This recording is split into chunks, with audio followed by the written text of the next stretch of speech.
প্রাথমিক থেকে উচ্চশিক্ষায় নতুন কারিকুলাম সময়ের দাবি। স্কুল থেকেই কারিগরি শিক্ষা চালুর ঘোষণা প্রধানমন্ত্রীর। দলীয় বিবেচনায় শিক্ষক নিয়োগের সমালোচনা। খরচের ভারে চিড়ে চ্যাপ্টা মানুষ, সঞ্চয় ভেঙে চলছে সংসার। বাজেট স্বস্তি দিতে চায় সরকার। মূল্যস্ফীতি ৭.৫% নামানোর লক্ষ্য। পণ্যের উৎপাদন ব্যয় কমানোর তাগিদ। আতঙ্ক ছড়াচ্ছে জাপানিজ এনকেফালাইটিস। চট্টগ্রামে শিক্ষিকার মৃত্যুর পর নতুন করে উদ্বেগ। শনাক্তের ব্যবস্থা না থাকায় বিপাকে চিকিৎসক। গবেষণা চলছে, জানালেন মেয়র। ঢাকায় সড়কে এবার এআই ক্যামেরার নজরদারি। নিয়ম ভাঙলেই স্বয়ংক্রিয় মামলা, জরিমানা।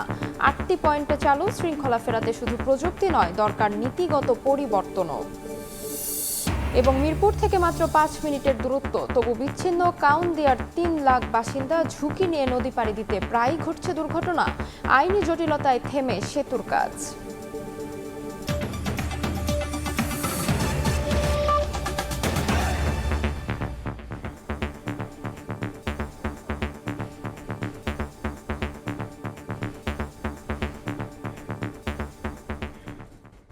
ভোরের সময়ের সঙ্গে আছি আমি তাসমিলা খান। প্রাথমিক থেকে উচ্চতর পর্যন্ত নতুন করে কারিকুলাম সাজানোর সময়ের দাবি বলে জানিয়েছেন প্রধানমন্ত্রী। ঢাকা বিশ্ববিদ্যালয় উচ্চশিক্ষা বিষয়ক কর্মশালায় তারেক রহমান বলেন, স্কুল থেকে বাধ্যতামূলক করা হবে কারিগরি শিক্ষা। পরে শিক্ষার্থীদের সঙ্গে মত বিনিময়ে সরকার প্রধান বলেন, দেশের রাজনৈতিক পরিস্থিতি স্থিতিশীল না হলে কোনো কিছু টেকসই হয় না। বিশ্ববিদ্যালয়ের রাজনৈতিক বিবেচনায় শিক্ষক নিয়োগের সমালোচনাও করেন প্রধানমন্ত্রী। নতুন বাংলাদেশ গঠনে নানা কাজে ব্যস্ততার মধ্যেই প্রধানমন্ত্রী হিসেবে প্রথমবার ঢাকা বিশ্ববিদ্যালয়ে তারেক রহমান।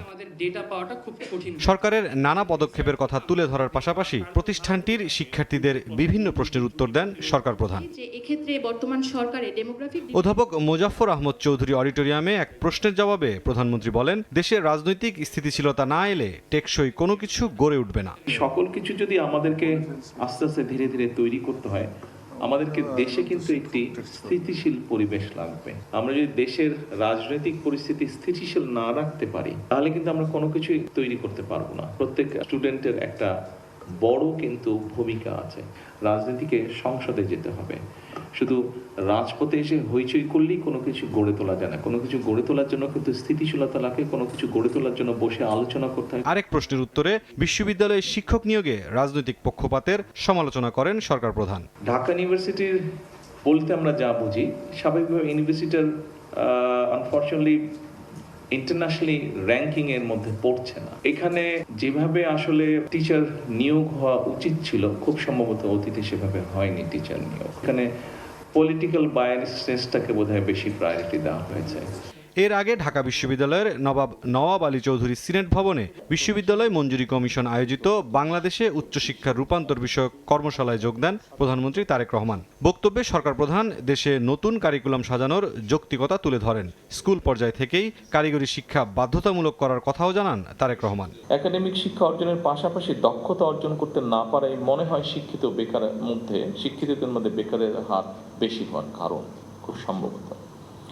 এবং সেজন্যই বর্তমান সরকার মনে করে প্রাথমিক সিলেবাস থেকে শুরু করে উচ্চতর পর্যায় পর্যন্ত আমাদের শিক্ষা কারিকুলামগুলো একটু নতুনভাবে সাজানো বোধহয় এখন সময়ের দাবি। স্কুল পর্যায় থেকেই সরকার শিক্ষা কারিকুলামে কারিগরি এবং ব্যবহারিক শিক্ষা বাধ্যতামূলক করার পরিকল্পনা গ্রহণ করেছে।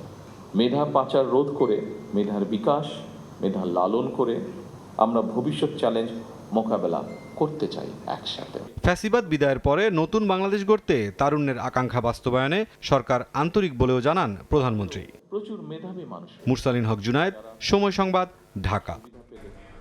হাম উপসর্গে ঝরল আরও ৯ শিশুর প্রাণ। হাসপাতালে ভর্তি প্রায় ১২০০।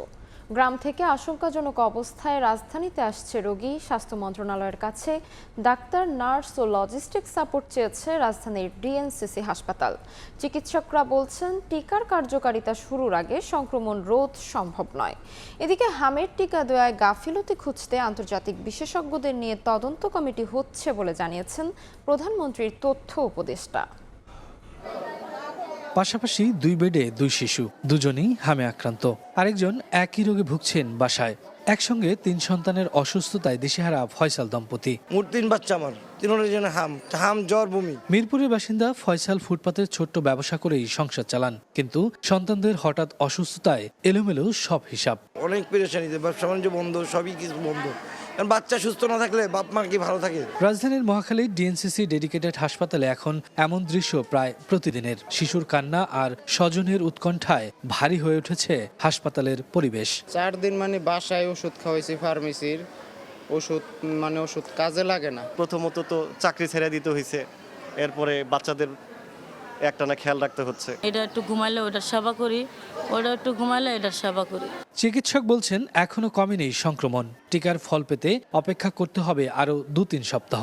যে বাচ্চাটি 20 তারিখে টিকা পেয়েছে, সেই বাচ্চাটি তার শরীরে অ্যান্টিবডি প্রডিউস হতে 3 সপ্তাহ সময় লাগবে। টিকাটা আসলে কাজ করছে, কিন্তু সারা দেশব্যাপী যে টিকার কার্যক্রমটা, সেটার এফেক্ট পেতে গেলে আমাদের তাহলে ওইভাবে এফেক্ট করতে হবে। তার মানে আমাদের মে মাস ওয়েট করতে হবে আমাদের। হামের টিকা দেওয়ায় কোনো গাফলতি ছিল কিনা তা খুঁজে বের করতে আন্তর্জাতিক বিশেষজ্ঞদের নিয়ে তদন্ত করার কথা জানিয়েছেন প্রধানমন্ত্রীর তথ্য উপদেষ্টা ডাক্তার জাহিদুর রহমান। হামের যে সংকট হলো, যে ডিজাস্টার হলো টিকা নিয়ে, এটা নিয়ে একটা তদন্ত কমিটির ব্যাপারে আমি ব্যক্তিগতভাবে মাননীয় প্রধানমন্ত্রীর সাথে কথা বলেছি।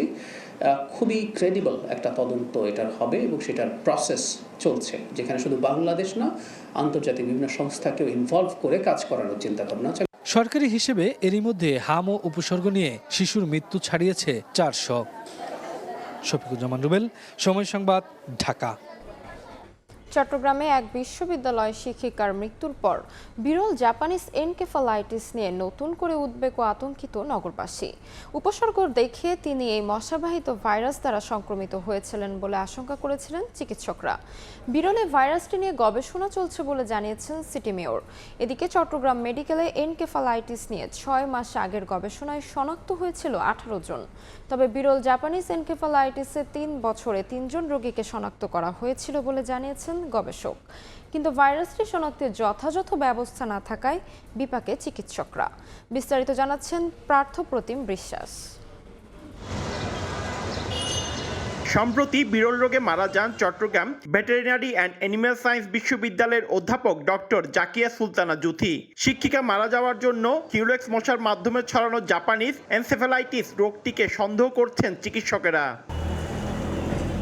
এসব মশা বুনো শুকুর ও পাখি থেকে ভাইরাস বহন করে মানুষের শরীরে সংক্রমণ ঘটায়, পরে তা মানুষের মস্তিষ্কে ছড়িয়ে রোগীকে দ্রুত কোমায় নিয়ে যায়। এই ভাইরাসটা মশাবাহিত। মশাটা সাধারণত পিগ অথবা ওয়াটার বার্ড যে আমরা বলি, ওগুলো থেকে আসে। ওগুলি থেকে ইনফেক্টেড হয় মশা, সেই মশা মানুষকে কামড় দিতে এটা পসিবল। জ্বরের সাথে যদি মাথা ব্যথা বা খিচুনি থাকে, তাহলে এটাকে সবচেয়ে বেশি গুরুত্ব দিয়ে দেখতে হবে। যত দ্রুত গতিতে উনি হাসপাতালে আসতে পারবে, তত সহযোগিতা করতে পারবো। 2025 সালের জানুয়ারি থেকে আগস্ট পর্যন্ত 75 জন রোগীর উপর গবেষণা চালায় চট্টগ্রাম মেডিকেল কলেজ। এর মধ্যে 18 জনের দেহে এনসেফালাইটিস ভাইরাস পাওয়া যায়। তবে গত 2.5 থেকে 3 বছরে 3 জন বিরল জাপানিজ এনসেফালাইটিস রোগে আক্রান্ত ছিলেন বলে সন্দেহ করা হয়। থাউজেন্ডস অফ ভাইরাস আছে, তার মধ্যে একটা মাত্র ভেরিয়েন্ট হচ্ছে জাপানিজ এনকেফালাইটিস ভাইরাস। সেই হিসেবে কিন্তু রোগটা খুবই আনকমন একটা রোগ। বিশ্ববিদ্যালয়ের শিক্ষিকা যদি বিরল জাপানিজ এনসেফালাইটিস ভাইরাসে আক্রান্ত হয়ে মারা যান, তাহলে এটি প্রথম মৃত্যু। বিশেষজ্ঞ চিকিৎসক ও সিটি কর্পোরেশনের টিম এ বিষয়ে গবেষণা ও সমস্যা সমাধানে কাজ করছে। যেহেতু এটা মশাবাহিত একটি রোগ এবং সেটা খুব রেয়ার ডিজিজ, এবং চট্টগ্রাম আমার মনে হয় this is the first time যদি হয়ে থাকে, তো এটা নিয়ে আরো গবেষণার দরকার আছে। জ্বরের সঙ্গে খিঁচুনি বা অজ্ঞান হওয়ার উপসর্গ দেখা দিলেই বিশেষজ্ঞের পরামর্শ নিতে বলছেন চিকিৎসকরা। পার্থপ্রতিম বিশ্বাস, সময় সংবাদ, চট্টগ্রাম। চলতি অর্থ বছরের 11তম বিএনপি সরকারের তৃতীয় জাতীয় অর্থনৈতিক পরিষদের নির্বাহী কমিটি একনেক সভা বসছে আজ। সচিবালয়ে সকাল 10টায় প্রধানমন্ত্রী তারেক রহমানের সভাপতিত্বে এ বৈঠক শুরু হওয়ার কথা। পরিকল্পনা মন্ত্রণালয় সূত্র বলছে 9টি নতুন প্রকল্প সহ মোট 16টি প্রকল্প প্রস্তাব সভায় উঠে যাচ্ছে, যার মধ্যে রয়েছে আলোচিত পদ্মা ব্যারেজ প্রকল্প। আর্থসামাজিক ও অবকাঠামো বিভাগের 6টি, ভৌত অবকাঠামো বিভাগের 4টি, কৃষি, পানি সম্পদ ও পল্লী প্রতিষ্ঠান বিভাগের 5টি, শিল্প ও শক্তির 1টি প্রকল্প উঠতে যাচ্ছে। মাধ্যমিক ও উচ্চশিক্ষা বিভাগ ও প্রতিরক্ষা মন্ত্রণালয় প্রস্তাবিত 2টি প্রকল্প একনেকের অবগতির জন্য তোলা হবে।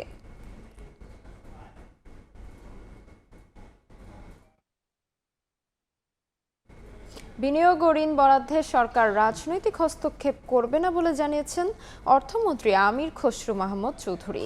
বাংলাদেশ স্টার্টআপ ইনভেস্টমেন্ট কোম্পানির উদ্বোধনী অনুষ্ঠানে তিনি বলেন, আর্থিক খাত চলবে স্বাধীনভাবে। এ সময় গভর্নর জানান, ডিজিটাল লেনদেনে জুলাই থেকে বাধ্যতামূলক করা হচ্ছে বাংলা কিউআর কোড। 425 কোটি টাকার মূলধন নিয়ে 39টি বাণিজ্যিক ব্যাংকের পরিচালনায় শুরু হলো venture capital platform Bangladesh startup investment company.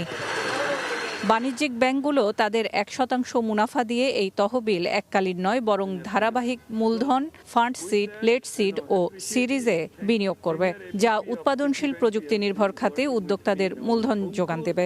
একই সাথে কর্মসংস্থান, উৎপাদনশীলতা ও আর্থিক অন্তর্ভুক্তি শক্তিশালী করবে। বিএসআইসি চেয়ারম্যান বলেন, শুধু প্রযুক্তি নির্ভর উদ্ভাবনী নয়, এসএমই উদ্যোক্তারাও ভেঞ্চার ক্যাপিটালের সুবিধা পাবেন। এসএমইরাও যদি টেক লেড না হয় তারাও ফান্ড পাবে। আমরা চাই সবাই টেক লেড হোক, যাতে করে তাদের মার্কেটটা দ্রুত বাড়ে। আর্থিক খাত স্বাধীন থাকবে জানিয়ে কোনো ধরনের ঋণ দেয়া বা বিনিয়োগ বরাদ্দে রাজনৈতিক হস্তক্ষেপ থাকবে না বলে সরকারের সিদ্ধান্ত জানান অর্থমন্ত্রী।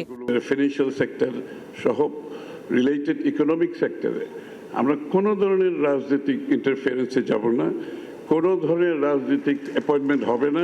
এদিকে জুলাই থেকে সব ধরনের ব্যবসা প্রতিষ্ঠানে বাংলা কিউআর কোডে লেনদেন বাধ্যতামূলক বলে জানান গভর্নর।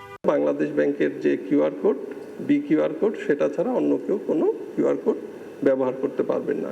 ব্যাংকগুলো 425 কোটি টাকা মূলধন বিনিয়োগ ছাড়াও ভেঞ্চার ক্যাপিটালে আরও 500 কোটি টাকা পুনরুদ্ধার করবে বাংলাদেশ ব্যাংক।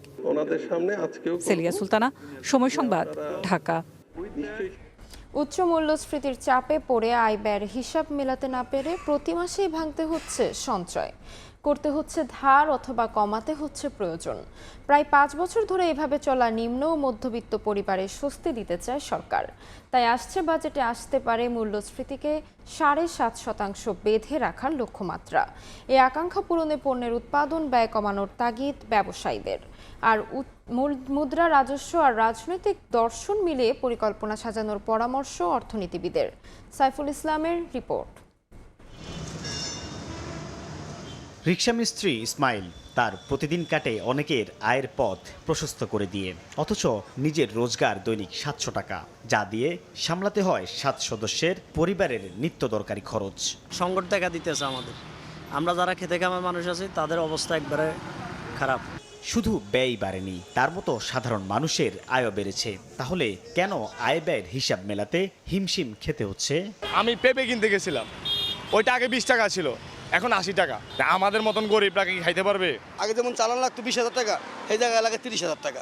কাস্টমার সাথে আমার সাথে মনে করেন ঝগড়া লেগে যায়। আমরা সাধারণ জনগণ জানি একটু সাশ্রয় মূল্য খেতে পারি। বাংলাদেশ পরিসংখ্যান ব্যুরো বিবিএস বলছে, 2021 সালের জুলাইয়ে যে পণ্য কিনতে ব্যয় করতে হয়েছে 100 টাকা, গেল এপ্রিলে তার দাম ঠেকেছে 155 টাকা 82 পয়সায়। এ সময় অবশ্য মানুষের আয়ও বেড়েছে। 2021 সালের জুলাইয়ে কোনো মানুষের আয় 100 টাকা থাকলে বাড়তে থাকা মজুরিতে গেল এপ্রিলে তা হয়েছে 144 টাকা 71 পয়সা। অর্থাৎ গেল 4 বছর 9 মাসে উস্কে যাওয়া মূল্যস্ফীতিতে যেখানে কোনো পণ্য কিনতে বা সেবা নিতে মানুষের ব্যয় বেড়েছে 55 টাকা 82 পয়সা, সেখানে আয় বেড়েছে 142 টাকা 90 পয়সা। পার্টস যা আছে এগুলো সব কিছুর দাম বাড়তেছে, কিন্তু আমাদের ইনকামের আয় আরো কমতেছে দিন দিন। এখানে টাটা নেই, বাজারে দাম বেশি বলে। এবার দ্রুত গতিতে বেড়ে যাওয়া সেই মূল্যস্ফীতির লাগাম টানতে আসছে বাজেটে তা 7.5% নামিয়ে আনার লক্ষ্যমাত্রা নির্ধারণ হতে পারে, এমন আভাসই দিয়েছে অর্থ মন্ত্রণালয়। যদিও বাস্তবতা বলছে 2022 সালের জুলাইয়ের পর গেল 45 মাসে একবারের জন্য 8% নিচে নামেনি ভোক্তা ব্যয় বাড়িয়ে দেয়া এই সূচক। সেই ইনকামের জায়গাতেই আছে, কিন্তু এখন খরচটা আগের চাইতে অনেকটা বেড়ে গেছে। তেল, মোবিল, কাঁচা বাজার, সংসার খরচ বাড়ছে না, সব কিছুর দামে তো একটু কষ্ট হয়ে যাচ্ছে। ব্যবসায়ীরা বলছেন, ব্যাংক ঋণের উচ্চ সুদহার, বেড়ে যাওয়া জ্বালানির দাম যেভাবে বাড়িয়েছে পণ্য উৎপাদন ব্যয়, তা কমাতে না পারলে মূল্যস্ফীতি নামবে না কাঙ্ক্ষিত পর্যায়ে। আগে যেখানে যা সাপ্লাই পাওয়া যেত প্রোডাক্টের, সেটা কিন্তু ধীরে ধীরে কমে এসছে, এবং এটার ফলে কিন্তু একটা মার্কেটে একটা প্রাইসের উপরে একটা প্রেশার পড়ছে। ইনফ্লেশন থেকে বেরিয়ে আসতে হয়, তাহলে কিন্তু আপনার প্রাইভেট সেক্টর ক্রেডিট ফ্লো যদি আপনি ঠিক করতে না পারেন, তাহলে কিন্তু আমরা এই সাপ্লাই শক থেকে বেরোতে পারবো না। সাধারণ মানুষকে ব্যয় বৃদ্ধির চাপ থেকে মুক্তি দিতে মুদ্রা, রাজস্ব ও রাজনীতি এই 3 দর্শন মিলিয়ে বাজার ব্যবস্থাপনাকে সাজানোর পরামর্শ দিচ্ছেন অর্থনীতিবিদরা। মুদ্রানীতি, রাজস্ব নীতি এবং বাজার ব্যবস্থাপনা, এই 3টি যে টুলস আছে এইগুলো যদি স্মুথ করা যায়, মূল্যস্ফীতি কাঙ্ক্ষিত মাত্রায় না গেলেও এটি নিয়ে আসলে কাজ করার সুযোগ আছে। মূল্যস্ফীতিকে বাগে আনতে গিয়ে যেন আয়ের পথ সংকুচিত না হয় সেদিকেও খেয়াল রাখার তাগিদ সাধারণ মানুষের। মূল্যস্ফীতির প্রভাব জনজীবনে বাড়াচ্ছে কষ্ট, অনেকে ভাঙছেন নিজের সঞ্চয়, ক্রয় ক্ষমতাও কমেছে এর পাশাপাশি, যার থেকে উত্তরণে খাত সংশ্লিষ্টরা বলছেন প্রয়োজন সুশাসন, উৎপাদন বৃদ্ধির পাশাপাশি তৈরি করতে হবে নতুন কর্মসংস্থান, এর সাথে সম্প্রসারিত করতে হবে আয়ের বিভিন্ন খাত। সাইফুল ইসলাম, সময় সংবাদ, ঢাকা। রূপপুর পারমাণবিক বিদ্যুৎ কেন্দ্রের প্রথম ইউনিটের ফুয়েল লোডিং সম্পন্ন হয়েছে। এর মাধ্যমে আরও এক ধাপ এগিয়ে গেল প্রকল্পটি। মঙ্গলবার বিকেলে এ তথ্য নিশ্চিত করেছে প্রকল্পের নির্মাতা প্রতিষ্ঠান রোসাটম। প্রকৌশলীরা জানিয়েছেন, প্রথম ইউনিটের রিঅ্যাক্টরে 28 এপ্রিল থেকে 163টি ফুয়েল অ্যাসেম্বলি প্রবেশ করানো হয়েছে। কিছু পরীক্ষা নিরীক্ষার পর শুরু হবে বিদ্যুৎ উৎপাদন। কেন্দ্রটির 2টি ইউনিট থেকে মোট 2400 মেগাওয়াট বিদ্যুৎ মিলবে। পরিকল্পনা অনুযায়ী আগস্টের শেষ দিকে এখান থেকে 300 মেগাওয়াট বিদ্যুৎ জাতীয় গ্রিডে যোগ হওয়ার কথা রয়েছে।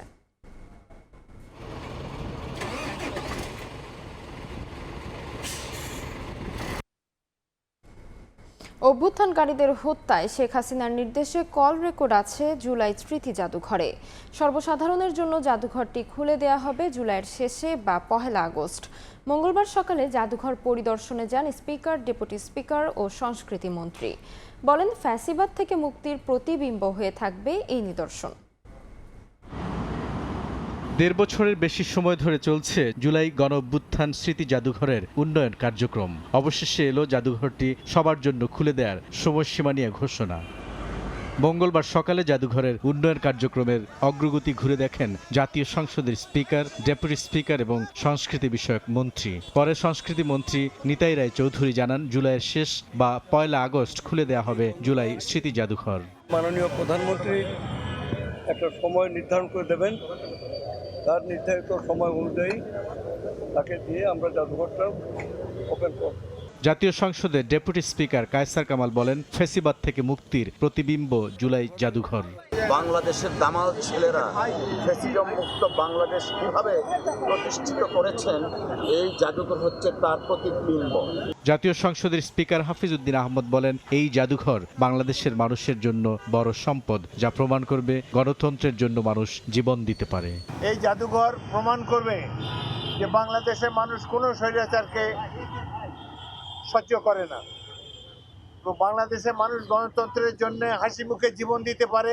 জুলাই গণঅভ্যুত্থান যুগ যুগ ধরে বাঙালিকে অনুপ্রাণিত করবে বলেও মন্তব্য করেন জাতীয় সংসদের স্পিকার। বুলবুল রেজা, সময় সংবাদ, ঢাকা। ভোরের সময় আরও থাকছে, সবুজায়নের নামে জায়গা বরাদ্দ, গাছ লাগানোর অনুমতি নিয়ে 15টি ফুডকোর্ট অনুমোদন, রাজকের শর্ত ভাঙল সিটি কর্পোরেশন, অনুসন্ধান চলছে জানালেন প্রশাসক। রাষ্ট্রপতি মোহাম্মদ শাহাবুদ্দিনের হার্টে সফলভাবে রিং বসানো হয়েছে। বর্তমানে তার অবস্থা স্থিতিশীল রয়েছে। যুক্তরাজ্যে রাষ্ট্রপতির ব্যক্তিগত চিকিৎসক কর্নেল ডাক্তার AKM ফয়জুল হক এই তথ্য নিশ্চিত করেন। ক্যামব্রিজের রয়্যাল প্যাপওয়ার্থ হাসপাতালে রাষ্ট্রপতির এনজিওগ্রাম সম্পন্ন হয়। এ সময় হার্টে একটি ব্লক ধরা পড়লে তাৎক্ষণিকভাবে এনজিওপ্লাস্টি করা হয় এবং একটি রিং স্থাপন করা হয়। দ্রুত আরোগ্যের জন্য দেশবাসীর কাছে দোয়া চেয়েছেন রাষ্ট্রপতি মোহাম্মদ শাহাবুদ্দিন। 2023 সালের অক্টোবর মাসে সিঙ্গাপুরের ন্যাশনাল ইউনিভার্সিটি হাসপাতালে ওপেন হার্ট সার্জারি করান তিনি। 9 মে স্বাস্থ্য পরীক্ষার উদ্দেশ্যে লন্ডনে যান তিনি। চিকিৎসা শেষে 18 মে রাষ্ট্রপতি শাহাবুদ্দিন দেশে ফেরার কথা রয়েছে। দালালের খপ্পরে পড়ে মৃত্যু হয়েছে এক শিশুর। উন্নত চিকিৎসার জন্য রংপুর থেকে ঢাকা মেডিকেলে এসে 7 মাস বয়সী এক শিশুর বাবা মা পড়েন দালালের খপ্পরে। আর সেখানেই অক্সিজেন মাস্ক খুলে বেসরকারি হাসপাতালে ভাগিয়ে দেওয়া যাওয়ার সময় মৃত্যু হয় মা বাবার একমাত্র সন্তানের। এই ঘটনায় আটক করা হয়েছে হাসপাতালটির সাবেক অফিস সহকারী এনায়েত করিম নামে এক প্রতারককে। একমাত্র সন্তানকে হারিয়ে পাগল প্রায় মা বাবা। কিডনি সমস্যায় অসুস্থ 7 মাস বয়সী মিনহাজকে রংপুর থেকে উন্নত চিকিৎসার জন্য নিয়ে আসা হয়েছিল ঢাকা মেডিকেল কলেজ হাসপাতালে। চিকিৎসকের পরামর্শ ছিল 2 মিনিটের জন্যও খোলা যাবে না অক্সিজেন মাস্ক। তবে ঢাকা মেডিকেলের এক দালাল সেই মাস্ক খুলে বেসরকারি হাসপাতালে ভাগিয়ে নিয়ে যাওয়ার সময় অক্সিজেনের অভাবে মৃত্যু হয় শিশুটির। মঙ্গলবার বিকেলে এমনই গুরুতর অভিযোগ করেন ভুক্তভোগীর পরিবার। জানান, ঢাকা মেডিকেলে বেড খালি হলে শিশুটিকে ভর্তির ব্যবস্থা করে দেবে এমন আশ্বাস দিয়েছিল এনায়েত করিম নামে ওই প্রতারক। তবে এর আগ পর্যন্ত প্রতিদিন 25,000 টাকা খরচে রাখতে হবে কাটাবন এলাকার একটি বেসরকারি হাসপাতালে। অ্যাম্বুলেন্স গেটে না নিয়ে উনি আমাদের ভেতর দিয়ে 25 মিনিট রাস্তা ঘুরেছে। আর বারবার বলছি যে অক্সিজেন ছাড়া বাচ্চা নিয়ে যাওয়া যাবে না, কিন্তু উনি বলছে যে 2 মিনিট লাগবে, কোনো সমস্যা নেই। ওই প্রতারক হাসপাতালের ভেতর থেকে রোগী নিরাপদে ভাগিয়ে নেওয়ার জন্য শিশুটির মুখের মাস্ক খুলে প্রায় 20 মিনিট ভেতরেই ঘোরাঘুরি করে। এক পর্যায়ে 2 নম্বর ভবনের গেট দিয়ে বেরিয়ে অ্যাম্বুলেন্সে তুলে দেওয়ার সময় স্বজনরা বুঝতে পারেন আর বেঁচে নেই বাবা মায়ের একমাত্র সন্তান মিনহাজ। আমার পোলা যে রকম হয়েছে এর পরিবর্তে যেন কোনো ওই না পায়, এই জন্য আমরা আইনের আওতায় দিছি। আইনে যেটা শাস্তি দিবে এটাই আমরা মাথা পাতি। আমি কোনো টাকা পয়সা কিচ্ছুই চাই না। অভিযুক্ত এনায়েত ঢাকা মেডিকেল কলেজ হাসপাতালের অফিস সহকারী ছিলেন বলে জানা গেছে। জুলাই আন্দোলনে আহতের সার্টিফিকেট দেওয়ার সময় টাকা দাবি করায় তাকে সাময়িক বরখাস্ত করে হাসপাতাল কর্তৃপক্ষ। এরপরেও থেমেছিল না তার প্রতারণা। হাসপাতাল সূত্র জানায়, ঢাকা মেডিকেলে অতিরিক্ত রোগীর চাপকে কাজে লাগিয়ে প্রায় অর্ধশত দালাল প্রতিনিয়ত রোগী ভাগিয়ে নিচ্ছে বিভিন্ন ক্লিনিকে, যার বেশিরভাগই থাকে মুমূর্ষ, আইসিইউর প্রয়োজন এমন রোগী। বিভিন্ন সময় আইনশৃঙ্খলা বাহিনী অভিযান চালালেও ধরাছোঁয়ার বাইরে থাকে বেশিরভাগ প্রতারক। হায়দার আলী, সময় সংবাদ, ঢাকা। রাজধানীর বংশালের বাগডাসা লেন থেকে এক ব্যবসায়ীকে হাত পা বাঁধা মরদেহ উদ্ধার করা হয়েছে। হত্যাকাণ্ডে জড়িতদের শনাক্ত ও গ্রেফতারে তদন্ত অব্যাহত রয়েছে বলে জানিয়েছে পুলিশ। কাপড়ের ব্যবসার কাজে প্রায় 2 মাস আগে ঢাকায় আসেন 50 বছর বয়সী নিসার আলী। 12 মে দুপুরে বংশালের বাগডাসা লেনের একটি বাসা থেকে হাত পা বাঁধা অবস্থায় তার মরদেহ উদ্ধার করে আইনশৃঙ্খলা বাহিনী। নিহতের ছেলে জানান, ব্যবসার উদ্দেশ্যে ঢাকায় এলেও বাবার সঙ্গে কোনো নগদ অর্থ ছিল না। হত্যাকাণ্ডের সঙ্গে জড়িতদের দ্রুত শনাক্ত করে বিচারের দাবি জানান তিনি। আমার আব্বুর হাত 2 হাতে এইভাবে, পা 2 পা এইভাবে, মুখে গামছা দিয়ে। সে তো টাকাও আনিনি গ্রাম থেকে, আমি নিজে টাকা দিয়ে গেছি। আমরা চাই সুষ্ঠু তদন্ত হোক, অপরাধীকে সে যেন বেরিয়ে আসুক, আর কিচ্ছু চাই না। পুলিশ জানায়, জড়িতদের শনাক্ত করে দ্রুতই আইনের আওতায় আনা হবে। তার হাত এবং পা বাঁধা আর মুখে পর্দা দিয়ে একটা গিরা দেওয়া, যাতে আর কি শ্বাসরোধ করে তাকে হত্যা করা হয়েছে, এটা আমরা মোটামুটি নিশ্চিত হয়েছি। বিভিন্ন জায়গায় অভিযান চালাচ্ছি, ইনশাল্লাহ শীঘ্রই খুনিকে আমরা গ্রেপ্তার করতে সক্ষম হব। ময়নাতদন্তের জন্য মরদেহ মিটফোর্ড হাসপাতালের মর্গে রাখা হয়েছে। আদনান তুর্য, সময় সংবাদ, ঢাকা। বাগেরহাটের মংলায় জনসমক্ষ থেকে তুলে নিয়ে যাওয়ার 25 দিন পরও হদিশ নেই মিরাজ শেখের। তার অপেক্ষায় দিন কাটছে না মা, স্ত্রী ও সন্তানদের। থানায় জিডি হলেও মেলেনি খোঁজ। তবে পুলিশ বলছে বিষয়টি গুরুত্ব সহকারে তদন্ত করা হচ্ছে। মাহমুদ হাসানের পাঠানো তথ্য ও মাসুদ রানার ছবি নিয়ে রিপোর্ট। খোঁজ দে আমার ছেলের জন্য, আর কার মার কোল খালি হয়।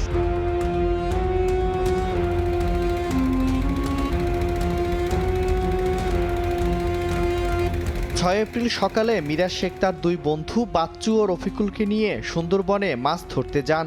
বন বিভাগের অনুমতি নিয়ে মাছ শিকার শেষে 10 এপ্রিল তারা লোকালয়ে ফেরেন। ওই দিন সন্ধ্যায় বন বিভাগের পাশ জমা দেওয়ার প্রস্তুতির সময় ঘটে মূল ঘটনা।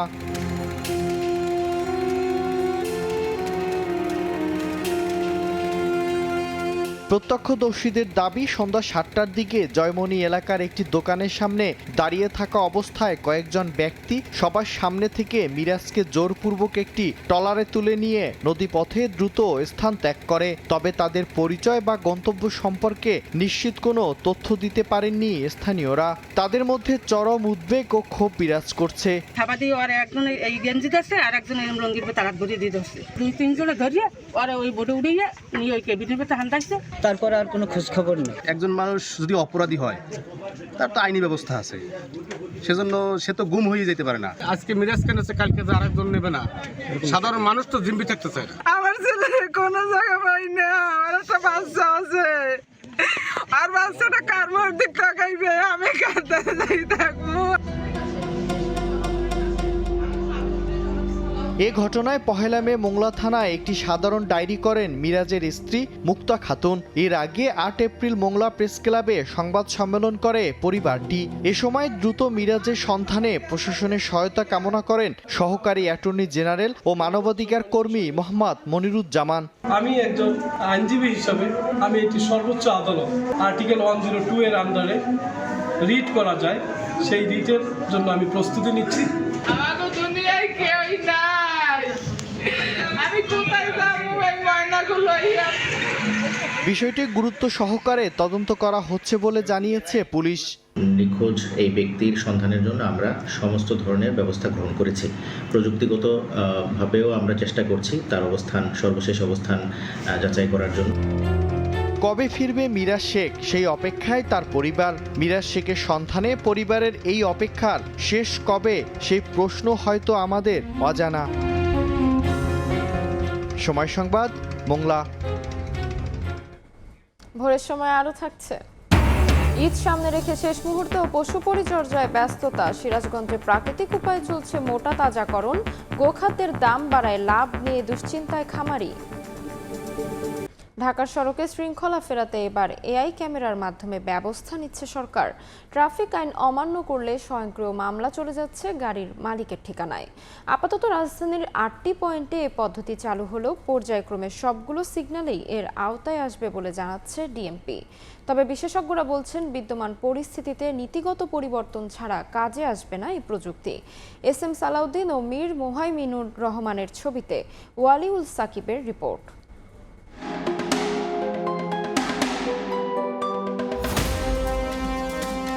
ঢাকার সড়কে ছুটে চলেছে হাজারো গাড়ি। ব্যস্ত সড়কে নিয়ম মানার প্রবণতা নেই অনেকেরই, কিন্তু শৃঙ্খলা রক্ষায় আপ্রাণ চেষ্টা ট্রাফিক পুলিশের। এবার রাজধানীতে সড়কে নিয়ম মানাতে শুরু হলো কৃত্রিম বুদ্ধিমত্তার ব্যবহার, অর্থাৎ এআই প্রযুক্তিতে ট্র্যাক করা হবে প্রত্যেকটি যানবাহন। নিয়ম অমান্য করলেই স্বয়ংক্রিয় মামলার ঝুঁকি সামলাতে হবে যান চালকদের। সময় মতো জরিমানা পরিশোধ না করলে কপালে জুটতে পারে কারাবাসও। আপাতত মহানগরের ৮টি সিগন্যাল পয়েন্টে বসেছে বিশেষ ক্যামেরা। ৬ মাসের মধ্যে এটি সম্প্রসারিত হবে ৬০টি স্পটে। ১ বছরের মধ্যে যা ১২০টিতে উন্নীত করার লক্ষ্য ট্রাফিক বিভাগের। এআই ক্যামেরায় শৃঙ্খলা ভাঙার দৃশ্য ধরা পড়লেই ধারণ হয়ে যায় ভিডিও। তারপর এখান থেকেই বিস্তারিত তথ্য নিয়ে দেয়া হয় মামলা। এ পর্যন্ত ২০০০-এর বেশি ভিডিও ধরা পড়েছে ক্যামেরায়। চলছে ৪০০-রও বেশি মামলার প্রক্রিয়া। নতুন ট্রাফিক ব্যবস্থাপনা নিয়ে পর্যাপ্ত ধারণা না থাকলেও বেশিরভাগ চালকই ইতিবাচক। ট্রাফিক পুলিশ বলছে সুফল মিলতে শুরু করেছে এআই ক্যামেরার। কার্যক্রমটা যদি আরো ভালোভাবে দেখে সরকার, তাহলে আরো ভালোভাবে চলবে। সম্পূর্ণভাবে কাজটা চালু করুক, তারপর দেখা যাবে কি অবস্থা হয়। আশা করি ভালো হবে। এটা আসলে এখন আমার ওইভাবে জানা নেই, মানে এই ধরনের প্রচারণা এখনো দেখি নাই। আমি সঠিক যেটা জানি না, এটা কেমন করে বলবো। 60% গাড়ি মানতেছে। যেমন আমি ভোরে যখন আসি দেখা যাচ্ছে সিগন্যাল লাইটে গাড়িগুলো দেখা যাচ্ছে। এমন পদ্ধতি কার্যকর করতে নীতিগত সংস্কারে গুরুত্ব দিচ্ছেন বিশেষজ্ঞরা। তাদের মতে বিআরটিএ সার্ভারের কার্যক্ষমতা বাড়ানো ও অবৈধ যানের বিষয়ে কঠোর সিদ্ধান্ত ছাড়া সড়কের শৃঙ্খলা অধরাই থেকে যাবে। মূল সড়কে আসলে অটোরিকশা রেখে এটাকে পুরোপুরি কার্যকর করার মধ্যে একটা চ্যালেঞ্জ আছে। আমরা একটা বড় অভিযোগ অনেক সময় শুনি যে আমাদের ঢাকা শহরে এরকম আছে যে একই নাম্বার প্লেটে ৩-৪টা গাড়ি চলছে। যদি সামগ্রিকভাবে পলিসিগত একটা পরিবর্তন আনা যায়, প্রযুক্তির মাধ্যমে যে মামলা, এটা একটা ভালো উদ্যোগ হবে। ড্রাইভার কমপ্লায়েন্স বাড়বে, সড়কে শৃঙ্খলা ফিরে আসবে। তবে যোগাযোগ খাত নিয়ে দীর্ঘদিন কাজ করা এই বিশেষজ্ঞের মতে এআই ক্যাম্প চালুর আগে আরো যাচাই বাছাই প্রয়োজন ছিল। অনেকেই কিন্তু এখনো জানে না, কারণ প্রচারণাটা পেশাদারিভাবে হয়নি। অন্যান্য দেশ এআইকে যেইভাবে গেইনফুলি ইউজ করতেছে তার সিস্টেমের জন্য বেনিফিটটা দেখাতে পারছে। আমাদের সিস্টেমটাকে আমরা ইগনোর করেছি। পৃথিবীর একদম কাটিং এজ টেকনোলজি বলে, এটাকে এনে যদি আমি ভোতা করে ফেলি, আমার হাতে আর কোনো টুলস টেকনিক্স থাকবে না, এবং এটার দায় কিন্তু তাদেরকেই নিতে হবে। বিষয়টি নিয়ে প্রচার না থাকার অভিযোগ উড়িয়ে দিচ্ছে ডিএপি ট্রাফিক বিভাগ। জটিলতা ও সীমাবদ্ধতা থাকলেও ঢাকার সড়কে যানজট কমিয়ে গতি ফেরাতে বদ্ধপরিকর তারা। নতুন একটা প্রযুক্তি যখন আসে, যখন কাজ করে, তখন এটা গণমাধ্যমের মাধ্যমেই জানানোর ব্যবস্থা করাটাই যৌক্তিক। এটার মধ্যে কিছু সুবিধা হবে, কিছু অসুবিধা হবে, আমাদের তরফ থেকে কিছু ভুল ত্রুটি হতে পারে। অবশ্যই এই মহানগরী মেগাসিটিকে আমরা একটা স্ট্যান্ডার্ড পর্যায়ে নিয়ে যেতে পারবো। ডিএমপি ট্রাফিকের নতুন এই উদ্যোগকে সাধুবাদ জানাচ্ছেন চালকরাও। সড়কে শীঘ্রই এর সুফল মিলবে বলেই মনে করছেন সংশ্লিষ্টরা। তবে ঢাকার মতো জনবহুল নগরীতে প্রযুক্তিগত এই পদ্ধতি ঠিক কতটা কাজে দেবে সেই প্রশ্ন কিন্তু থেকেই যাচ্ছে। ওয়ালিউল সাকিব, সময় সংবাদ, ঢাকা। একটি সেতুর অভাবে রাজধানী থেকে বিচ্ছিন্ন প্রায় 3 লাখ মানুষ। মিরপুর থেকে কাউন্দিয়া মাত্র 5 মিনিটের দূরত্ব হলেও যোগাযোগের একমাত্র উপায় নৌকা। জরুরি প্রয়োজনে প্রতিদিনই নদী পাড়ি দিয়ে ঢাকায় আসতে হয় বাসিন্দাদের। প্রতিদিনই ঘটছে দুর্ঘটনা। রাজধানী উন্নয়ন কর্তৃপক্ষ রাজুক বলছে, কৃষি জমি সংক্রান্ত আইনগত জটিলতায় আটকে আছে সেতুর কাজ। আর স্থানীয় জনপ্রতিনিধিরা বলছেন, রাজুকের এই শর্ত কাউন্দিয়ার জন্য প্রযোজ্য নয়। দ্রুত আইন পরিবর্তনের তাগিদ তাদের।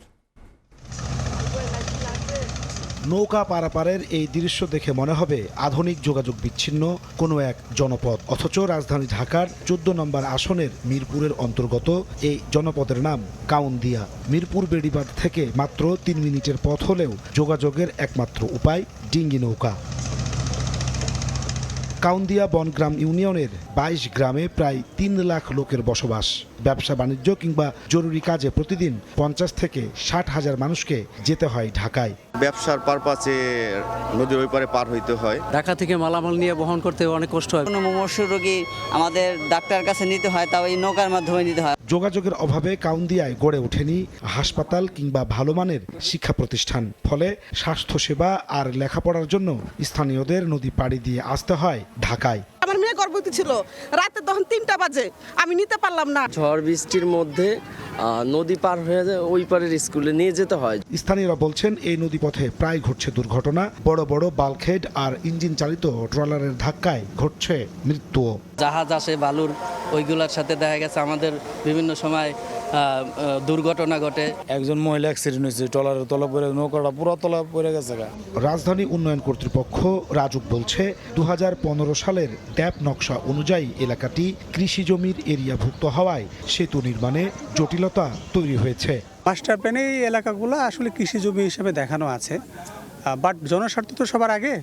তো চেষ্টা করব আর কি, আমরা আমাদের সিনিয়র অথরিটি আছে, অথরিটির সাথে কথা বলবো। মহিলা আসনের স্থানীয় সংসদ সদস্যরা বলছেন, কৃষি জমি সংক্রান্ত শর্ত কাউন্দিয়ার জন্য প্রযোজ্য নয়। ভোগান্তি লাঘবে আইন পরিবর্তনের দাবি তাদের। আইন যেটাই হোক জনগণের ঊর্ধ্বে কিছুই না, এটা কোরআন কিংবা বাইবেল না যে আইন চেঞ্জ করা যাবে না। পর্যবেক্ষণগুলো যথাযথভাবে সম্পন্ন হয়ে যাবে। এর মধ্যে আমরা রাজুকের সাথে, এলজেডির সাথে আরও মিটিং করবে। অতি শীঘ্রই এই ব্রিজের কাজটা হয়তো আমরা উদ্বোধন করতে পারবো। রাজুকের অনুমতি পাওয়া গেলে 2 সপ্তাহের মধ্যেই নির্মাণ কাজ শুরু করতে প্রস্তুত বলে জানিয়েছে এলজিইডি কর্মকর্তারা। ঢাকার মধ্য থেকেও কাউন্দিয়া যেন আলাদা এক ভিন্ন দ্বীপ। শুধুমাত্র ছোট্ট একটি সেতুর কারণে পিছিয়ে পড়ছে এই অঞ্চলের লাখ লাখ মানুষ। সব কিছু ঠিকঠাক থাকলেও আমলাতান্ত্রিক জটিলতায় এখনও ঝুলে আছে এই অঞ্চলের স্বপ্ন। সকল জটিলতা কাটিয়ে দ্রুত সেতু নির্মাণের দাবি কয়েক লাখ মানুষের। নাজমুস সালেহী, সময় সংবাদ, কাউন্দিয়া, সাভার। এবার সামনে এলো রাজুকের সঙ্গে সিটি কর্পোরেশনের প্রতারণার তথ্য। গাছ লাগিয়ে সবুজায়নের প্রতিশ্রুতিতে রাজুকের কাছ থেকে জায়গা ব্যবহারের অনুমতি নেন ঢাকা উত্তর সিটি কর্পোরেশনের সাবেক প্রশাসক মোহাম্মদ এজাজ। কিন্তু মাত্র 5 মাস পর রাজুকের শর্তকে বৃদ্ধাঙ্গুলি দেখিয়ে ঠিকাদারি প্রতিষ্ঠান ডিভিড কনস্ট্রাকশনকে 15টি ফুডকোর্ট করার অনুমোদন দেন তিনি। রাজুক চেয়ারম্যান বলছেন, এদিকে এ ঘটনায় প্রায় 5 মাস পর নড়েচড়ে বসেছে রাজুক। শেখ রাসেলকে সঙ্গে নিয়ে বিস্তারিত জানাচ্ছেন তাসনিয়া নিশাত মিম।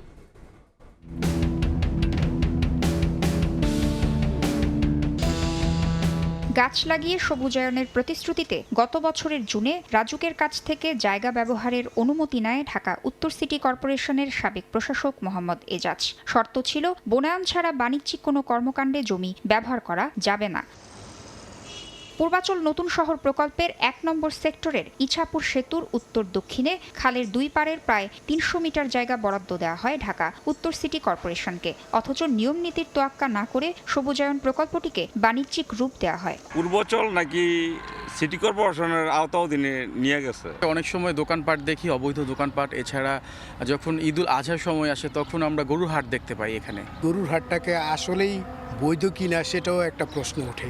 জমি বুঝে নেওয়ার 5 মাসের মাথায় শর্ত ভেঙে গত বছরের 3 নভেম্বর ঠিকাদারি প্রতিষ্ঠান ভিভিড কনস্ট্রাকশনকে 15টি ফুড কোর্টের অনুমতি দেন ঢাকা উত্তরের তৎকালীন প্রশাসক মোহাম্মদ এজাজ। রাস্তাঘাট, লেকের পাড় এগুলো কিন্তু আমরা নর্মালি হয় কোনো সোসাইটিকে দেই, না হলে আমরা সিটি কর্পোরেশনকে দিই। এটা আমাদের ম্যান্ডেটের মধ্যেই আছে। সবুজায়নের জন্য নির্ধারিত এই খালপাড়ে স্থাপন করা হয়েছে ভিভিড কনস্ট্রাকশনের অর্থায়নে 14টি সৌরচালিত ল্যাম্পপোস্ট। এর সঙ্গে যুক্ত করা হয়েছে বিজ্ঞাপনের জন্য ভিভিড কনস্ট্রাকশনের মুঠোফোন নম্বর দেয়া ছোট ছোট বিলবোর্ড।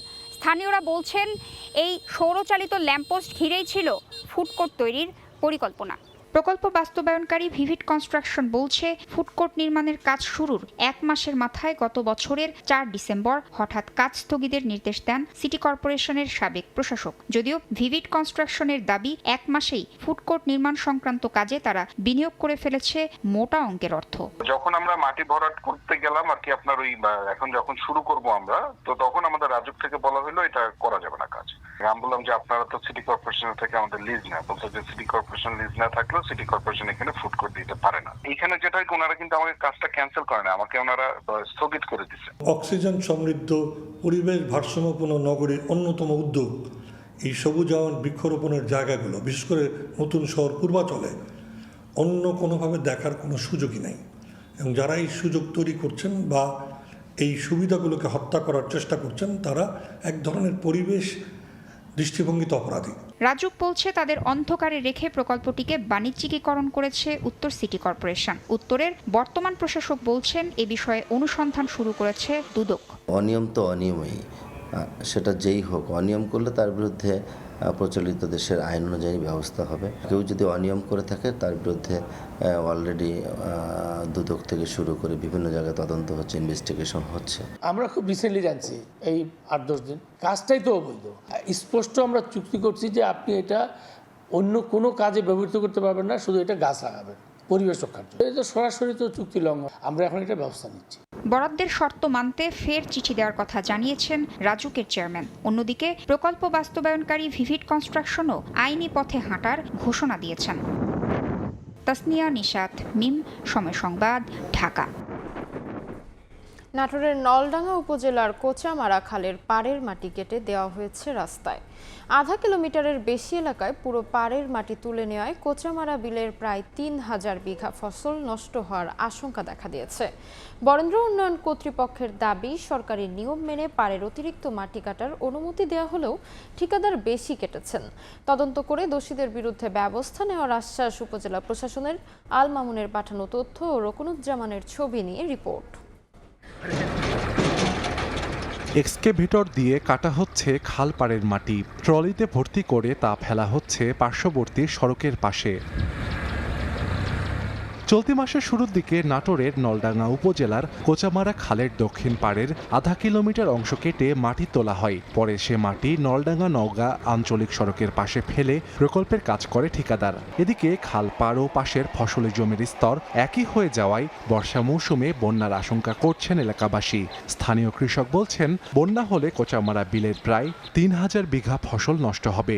এছাড়া পাড় না থাকায় বর্ষার পানি নিষ্কাশন হয়ে গেলে শুষ্ক মৌসুমে মিলবে না সেচ সুবিধা। এতে ক্ষুব্ধ তারা। বর্ষার যে ধান টান আবাদ যেটা করবে সেটা ক্ষতিকর হবে। পানি যেভাবে আগে থাকতো এখন থাকবে না, সেচের সমস্যা হবে। কৃষকের ক্ষতি হলে তো দেশের সমস্যা।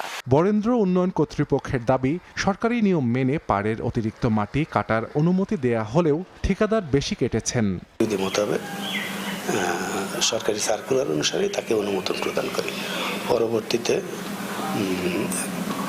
আমার কাছে খবর আসে যে সে পার সহ মাটি তুলে নিচ্ছে। আমি উক্ত কার্যক্রম বন্ধ করার জন্য রোডস অ্যান্ড হাইওয়েজ মহোদয়কে অনুরোধ করি এবং সে কাজটি বন্ধ করে দেয়।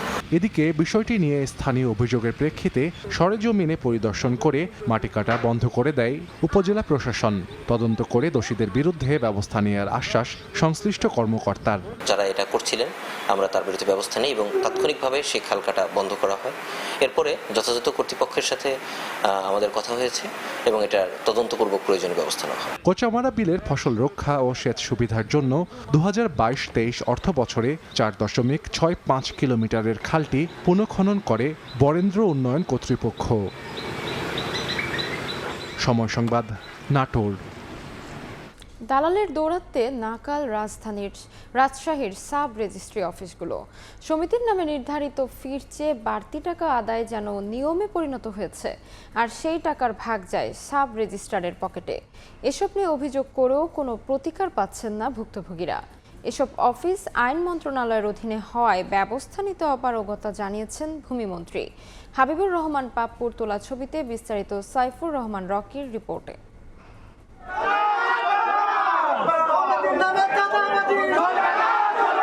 দলিল রেজিস্ট্রি করতে গিয়ে নেওয়া হচ্ছে অতিরিক্ত ফি, তাই অফিসের ভেতরে ভুক্তভোগীদের বিক্ষোভ।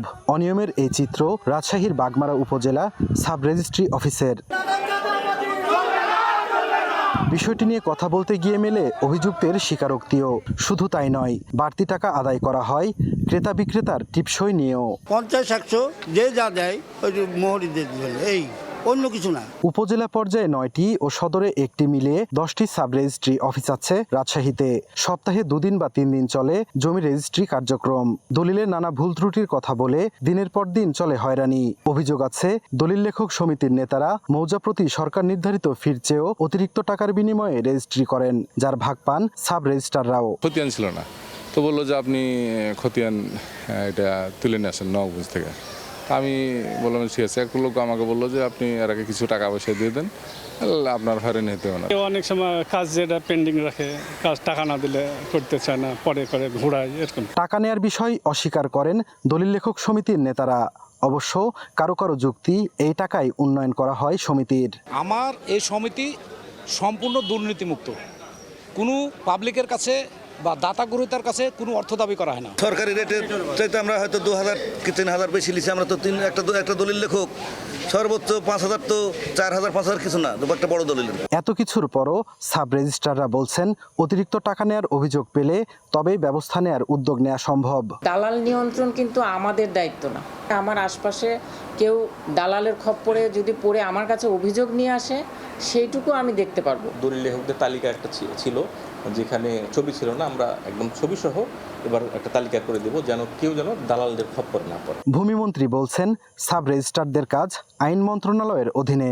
ভবিষ্যতে ভূমিসহ 3টি মন্ত্রণালয় এক ছাতার নিচে নিয়ে আসা সম্ভব হলে সব অনিয়ম বন্ধ হবে। সাব রেজিস্ট্রাররা ভূমি মন্ত্রণালয়ের আওতায় না, এটা আইন মন্ত্রণালয়ের আওতায়। তো সেই কারণেই এই সুযোগটা তারা পায়, এটা যেন বন্ধ হয়। তার জন্য আমি এর আগের বক্তব্যে বলেছি যে একটি ছাতার নিচে এই 3টি মন্ত্রণালয়কে নিয়ে এসে ব্যবস্থা নেওয়া। রাজশাহীর 10টি সাব রেজিস্ট্রি অফিসে মাসে করে 3500 দলিল রেজিস্ট্রি হয়, যেখান থেকে রাজস্ব আহরণ হয় 12 কোটি টাকার বেশি। সাইফুর রহমান রকি, সময় সংবাদ, রাজশাহী। বগুড়া পৌরসভাকে সিটি কর্পোরেশনে রূপান্তর করা হলেও বর্জ্য ব্যবস্থাপনা সমস্যার এখনও কোনো সমাধান হয়নি। নগরীর আবর্জনা ফেলা হয় সদর উপজেলার বাঘোপাড়ায় করতোয়া নদীর পাশে। এতে আবর্জনা নদীতে চলে যাওয়ায় একদিকে পানি দূষিত হচ্ছে, অন্যদিকে নাব্য হারাচ্ছে। তবে শীঘ্রই সংকট সমাধানের আশ্বাস সিটি কর্পোরেশনের। শাহাদুল ইসলামের ছবিতে আব্দুল আওয়ালের রিপোর্ট।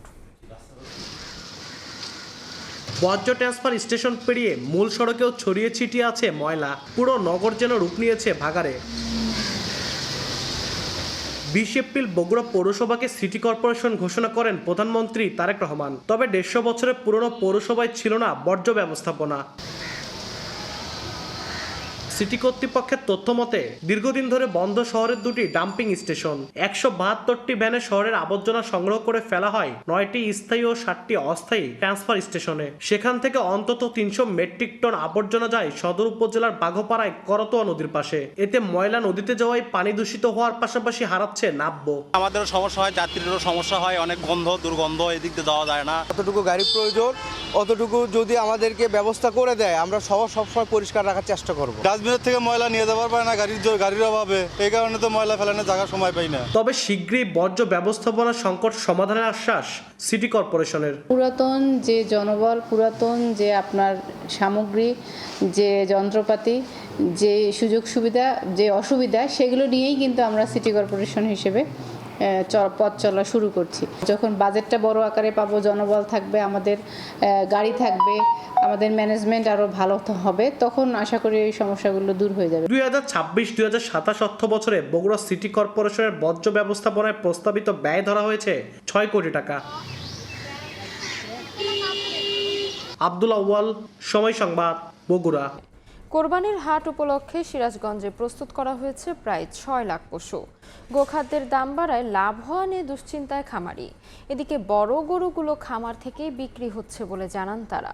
এবছর 350 কোটি টাকার পশু বাণিজ্যের সম্ভাবনার কথা বলছে প্রাণী সম্পদ বিভাগ।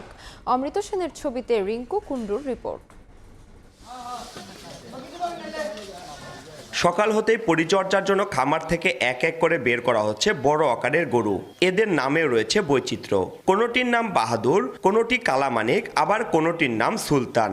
অনলাইনে এদের ছবি দেখে প্রতিদিন অনেক ক্রেতা আসছেন দেখতে ও কিনতে। তবে বেশিরভাগ ক্রেতাই গরু কেনার পর বাড়িতে জায়গা না থাকায় লালন পালন ও পরিচর্যার জন্য খামারেই রেখে দিচ্ছেন। কোরবানির হাট উপলক্ষে শেষ মুহূর্তের পশু পরিচর্যায় ব্যস্ত সময় পার করছে সিরাজগঞ্জের খামারিরা। পশু মোটা তাজা করা হচ্ছে প্রাকৃতিক উপায়ে। এবছর কোরবানির বাজারের জন্য জেলায় প্রস্তুত রয়েছে প্রায় 6 লাখ পশু। তবে বড় গরুগুলো খামার থেকে বিক্রি হচ্ছে বলে জানান খামারিরা। দেশীয় পদ্ধতিতে গরু মোটা তাজা করতেছি আমরা। আসলে বাজে কোনো ফিড, কোনো কীটনাশক, কোনো কেমিক্যাল দ্বারা গরু তৈরি করতেছি না। আমাদের কাঁচা ঘাস আছে, আর ভুসি, ছোলার ভুসি আছে, গমের ভুসি, আপনার মুসুরের ভুসি আছে, অ্যাঙ্কার আছে, আবার এই যে ভুট্টো আছে। ভুট্টো তো এখন পর্যাপ্ত পরিমাণ পাওয়া যায়। আমরা আমন, ছোলা, বাঙ্গায়া এগুলো আমরা গরু খাওয়াই এখন। এবছর 350 কোটি টাকার পশু বাণিজ্যের সম্ভাবনার কথা বলছে প্রাণী সম্পদ বিভাগ। আমরা প্রায় 6,17,723টার মতো আমরা এ পর্যন্ত এই কোরবানির জন্য গরু প্রস্তুত করে রেখেছি। আমরা আশা করতেছি যে এই বছর টোটাল আমাদের ক্যাটেলের প্রায় টাকার মূল্যে 350 কোটি টাকার মতো এই কোরবানির গরু বিক্রি করে মানুষ তাদের এই ইনকাম করতে পারবে। প্রাণী সম্পদ বিভাগের তথ্য মতে সিরাজগঞ্জে ছোট বড় মিলে প্রায় 17,000 খামার রয়েছে। রিঙ্কু কুণ্ডু, সময় সংবাদ, সিরাজগঞ্জ। রাজশাহীতে এবার বোরো ধানের ফলন বেশ ভালো, কিন্তু সার, ডিজেল আর শ্রমিকের চড়া দামের বিপরীতে বাজারে মিলছে না আশানুরূপ দর। সরকার নির্ধারিত দামের চেয়ে খোলা বাজারে ধানের দাম অনেক কম হওয়ায় লোকসানের মুখে চাষিরা। তবে সংকট মোকাবেলায় শুধু ধানের উপর নির্ভরতা কমিয়ে উচ্চমূল্যের ফসল চাষের পরামর্শ কৃষি বিভাগের। আব্দুস সালামের ছবিতে মওদুদ রানার প্রতিবেদন। রোদ বৃষ্টি সঙ্গী করে মাঠের সোনালী ফসল ঘরে তোলার ধুম পড়েছে। রাজশাহীতে ধান কাটা ও মাড়াইয়ে ব্যস্ত সময় পার করছেন কৃষক। কৃষি বিভাগের তথ্য মতে জেলায় এরই মধ্যে 30% ধান কাটা শেষ হয়েছে, যেখানে প্রতি বিঘায় গড় ফলন 16 মণ। কৃষকদের দাবি, ডিজেল, বিদ্যুৎ, সার, বীজ ও শ্রমিকের মজুরি সহ উৎপাদন ব্যয় গত বছরের তুলনায় প্রতি বিঘাতে অন্তত 5,000 টাকা বেড়েছে। তবে কৃষি বিভাগ বলছে ভিন্ন কথা। তাদের হিসেবে প্রতি কেজি ধানের উৎপাদন খরচ মাত্র 3 পয়সা বেড়ে দাঁড়িয়েছে 32 টাকা 99 পয়সায়। কৃষি বিভাগের এমন তথ্যে সরকার ধান সংগ্রহের মূল্য প্রতি কেজি 36 টাকা নির্ধারণ করেছে। কৃষকের দাম বলছে না, দাম কম বলছে। পাইট লাগছে ডবল, ধরেন লেবার লাগছে বেশি, ব্যাপক খরচ, ধরেন ক্ষয়ক্ষতি ব্যাপক। লেবার বেশি লাগছে, আকাশের বর্ষণে ধান তুলতে পারছি না ঠিক মতন, ধান ডুবে যাচ্ছে, ধানের রং খারাপ হয়ে যাচ্ছে, ধানের বাজার কম। বাজারে স্বর্ণাসহ মোটা ধান 1000 থেকে 1100 টাকা মণ, বিড়ি 28 ও চিকন জাতের ধান 1200 থেকে 1400 টাকায় কেনাবেচা হচ্ছে। কৃষকদের দাবি, সরকার নির্ধারিত দাম ও উৎপাদন খরচের তুলনায় অনেক কমে বিক্রি করায় লোকসানে তারা। গত বছরের তুলনায় আমাদের এই বছরের খরচটা আনুমানিক হারে বিঘা প্রতি 5,000 টাকার মতো বেশি। সারের দামের চেয়ে ধানের দামই কম। এমন সংকট মোকাবেলায় শুধু ধানের উপর নির্ভরতা কমিয়ে উচ্চমূল্যের ফসল চাষের পরামর্শ কৃষি কর্মকর্তার। আমাদের যতটুকু খাওয়ার জন্য প্রয়োজন ততটুকু আবাদ, বাকিটুকু অর্থনৈতিক যদি আয়ের বৃদ্ধির বিষয়টা বলি, তাহলে কৃষককে উচ্চমূল্যের ফসল আবাদ করতে হবে। এবং একই জমিতে টানা বারবার আমরা ধান চাষ করতেও পরামর্শ দিই না। চলতি মৌসুমে রাজশাহী জেলায় ৬৮,৩০০ হেক্টর জমিতে বোরো চাষ হয়েছে, যা থেকে ৩,২৯,০০০ মেট্রিক টন ধান উৎপাদনের লক্ষ্যমাত্রা নির্ধারণ করেছে কৃষি বিভাগ। মওদুদ রানা, সময় সংবাদ, রাজশাহী। সরবরাহ বাড়ায় নাটোরে কমতে শুরু করেছে গ্রীষ্মকালীন সবজির দাম। এতে স্বস্তি প্রকাশ করেছেন ক্রেতারা। এ নিয়ে বিস্তারিত জানাতে শহরের স্টেশন বাজারের পাইকারি সবজি বাজারে আছেন রিপোর্টার আল মামুন। সরাসরি যাচ্ছি তার কাছে।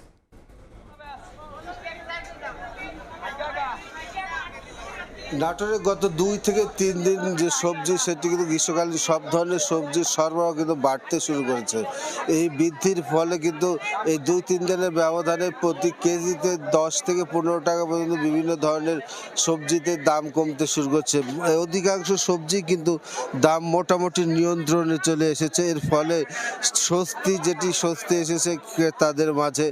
আজকে স্টেশন বাজার, যেটি জেলার সবচেয়ে বৃহত্তম পাইকারি বাজার, সেখানে সকাল থেকে নানান ধরনের সবজি বিক্রি হচ্ছে। যেটি আমরা পাইকারি দাম আমরা দেখছি, পটল 35 থেকে 40 টাকা, বেগুন 35 থেকে 40 টাকা। তবে কচু কিন্তু যেটি রয়েছে সেটির দাম কিন্তু এখনও নিয়ন্ত্রণহীন রয়েছে।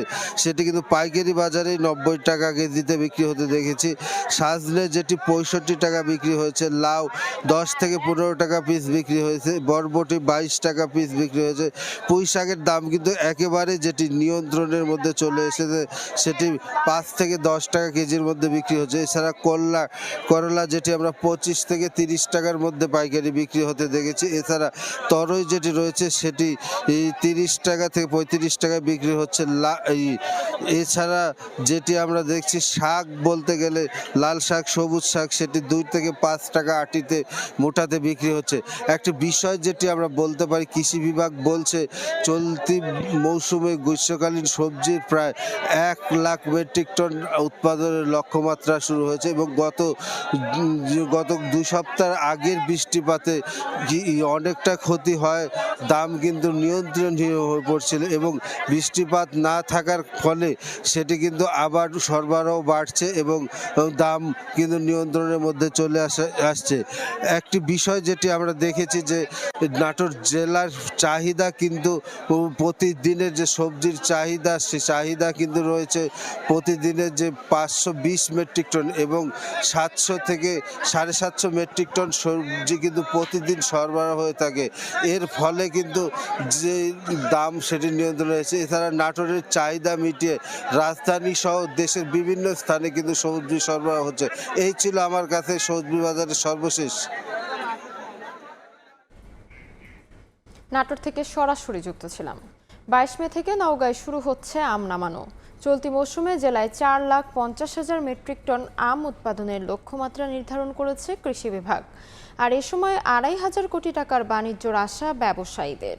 রকিবুল ইসলামের ছবিতে এমআর রকির রিপোর্ট। সবুজ পাতার ফাঁকে থোকায় থোকায় ঝুলছে আম, পরিপক্ক হয় প্রস্তুত ভোক্তার কাছে পৌঁছাবার। নওগাঁর সাপাহার, পোরশা, নিয়ামতপুর, পত্নীতলা, ধামুরহাট ও বদলগাছি উপজেলায় আম নামানোর সময় নির্ধারণ করেছে প্রশাসন। 22 মে গুটি আম নামানোর মধ্য দিয়ে শুরু হচ্ছে কার্যক্রম। মৌসুম শেষ হবে 5 জুলাই আশ্বিনা, বাড়িফোর, গৌরমতি ও কাটিমন আম নামানোর মধ্য দিয়ে। ফলের আকার ও মান নিয়ে আশাবাদী বাগান মালিকরা। আমাদের এখানে প্রচুর পরিমাণে আম এবার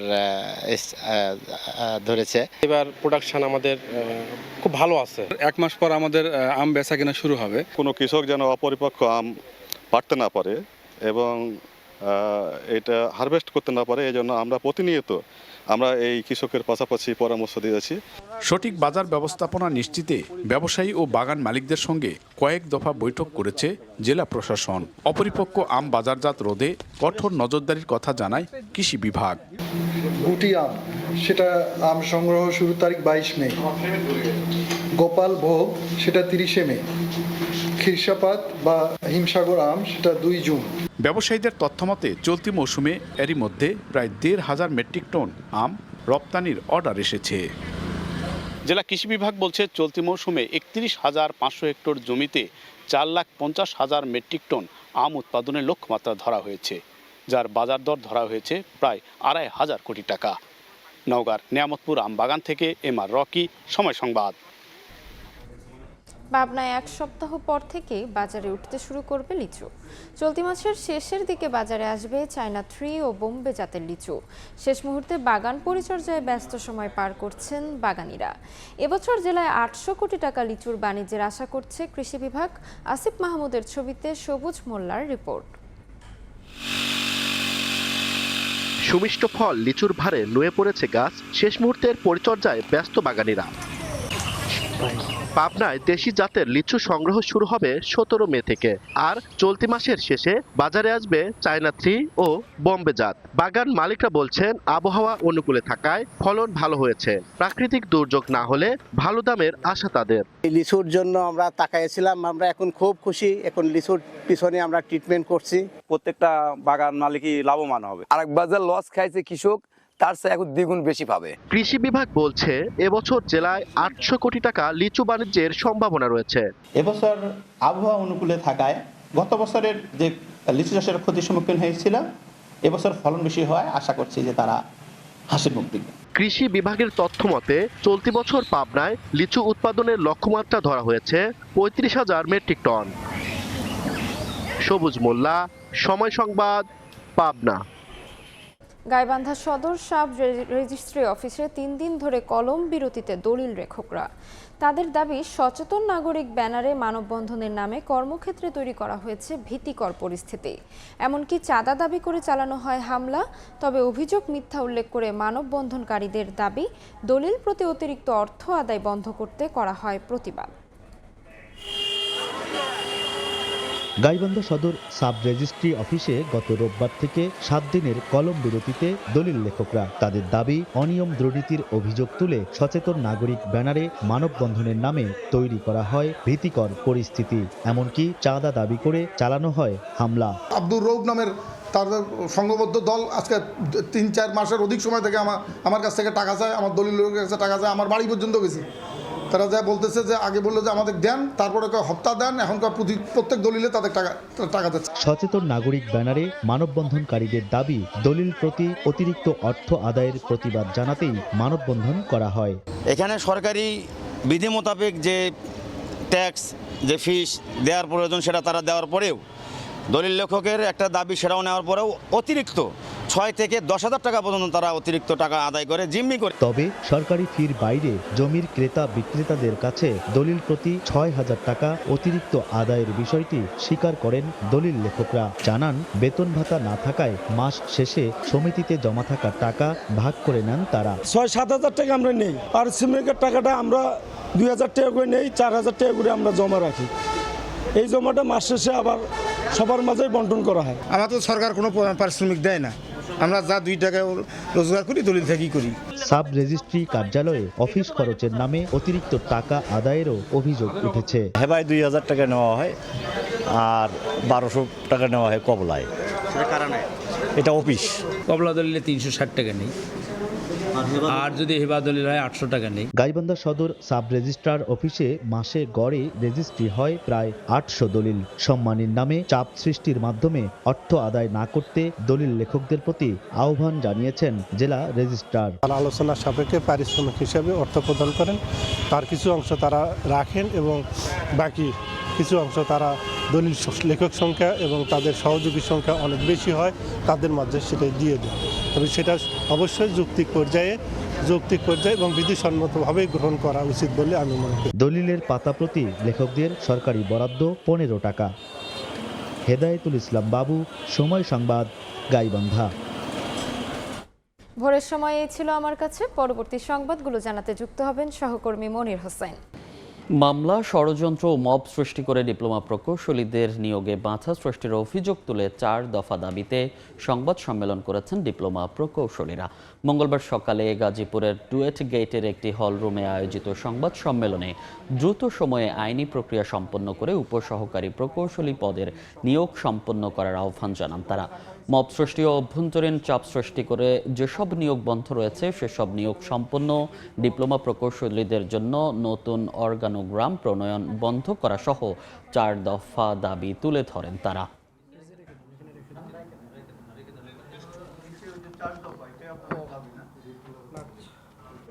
সিলেটে হজরত শাহজালালের মাজারে বেড়াতে আসা এক প্রতিবন্ধী নারীকে সংঘবদ্ধ ধর্ষণের অভিযোগে ৩ জনকে আটক করা হয়েছে।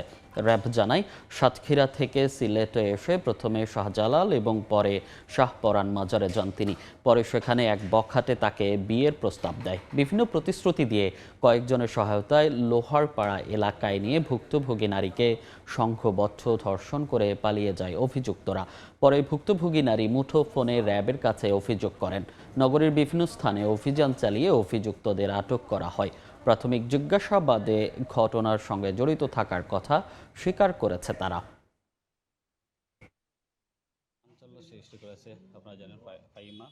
বিভিন্নভাবে প্রলোভন দেখায় এবং ভুল বুঝিয়ে ওনাকে আমাদের বর্তমান যে ঘটনাস্থল এই লোহারপাড়া এখানে এই বাসাতেই নিয়ে আসা হয় এবং এই বাসাতে নিয়ে আসার পরেই এই বাসারই একজন ভাড়াটিয়া এখানে যিনি থাকেন আরেকজন আসামি এবং সাথে ওখান থেকে যে আরো 2 জন সিএনজি ড্রাইভার যাকে ওনারা ভিকটিমকে যারা বুঝায় নিয়ে আসছে, এই 3 জন মিলে সারা রাত ওনাকে সংঘবদ্ধ ধর্ষণ করে। বর্তমানে যে 2 জন আসামি আছে এখানে তারা নিজেরাই তাদের অপরাধ স্বীকার করছে। আরেকজন পলাতক আসামি আছে, তাকে এখন ধরাটা হচ্ছে আমাদের মূল উদ্দেশ্য।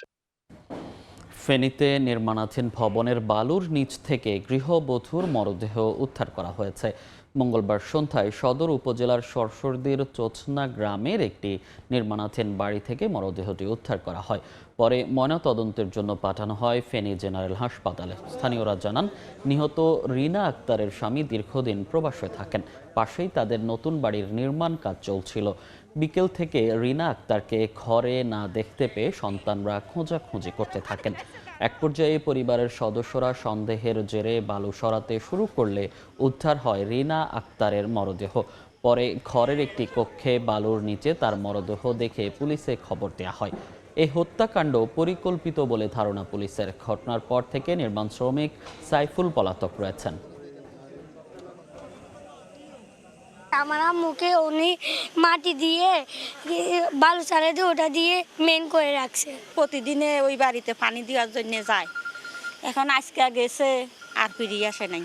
সবাই সাইফুলকে সন্দেহ করতেছি, কারণ ওকে দেখা হয়েছে এখানে। যে ঘটনার সাথে জড়িত তার ফাঁসি চাই, সে যে হোক না কেন। নোয়াখালীতে 54 বছর আগে সাগরে ট্রলার ডুবির ঘটনায় নিখোঁজ এক জেলে হঠাৎ ফিরে আসা এলাকায় চাঞ্চল্যের সৃষ্টি হয়েছে। মঙ্গলবার দুপুরে হাতিয়ায় 5 বিঘা গ্রামে নিজ বাড়িতে ফিরে আসেন সৈয়দ আহমদ। স্বজনদের দাবি, কুতুবদিয়া উপকূলে মাছ ধরতে গিয়ে ট্রলার ডুবির ঘটনায় নিখোঁজ হন সৈয়দ আহমদ। দীর্ঘদিন খোঁজ না মেলায় তাকে মৃত ভেবেছিল পরিবার। তবে দুর্ঘটনায় অলৌকিকভাবে বেঁচে সীমান্ত পেরিয়ে ভারতে চলে যান তিনি। সেখানে বছরের পর বছর বিভিন্ন এলাকায় ও ধর্মীয় মাজারে কাটান সময়। 54 বছর পর বাড়িতে এসে নিজের পরিচয় দিলে পরিবার ও এলাকার বয়োজ্যেষ্ঠরা তাকে শনাক্ত করেন।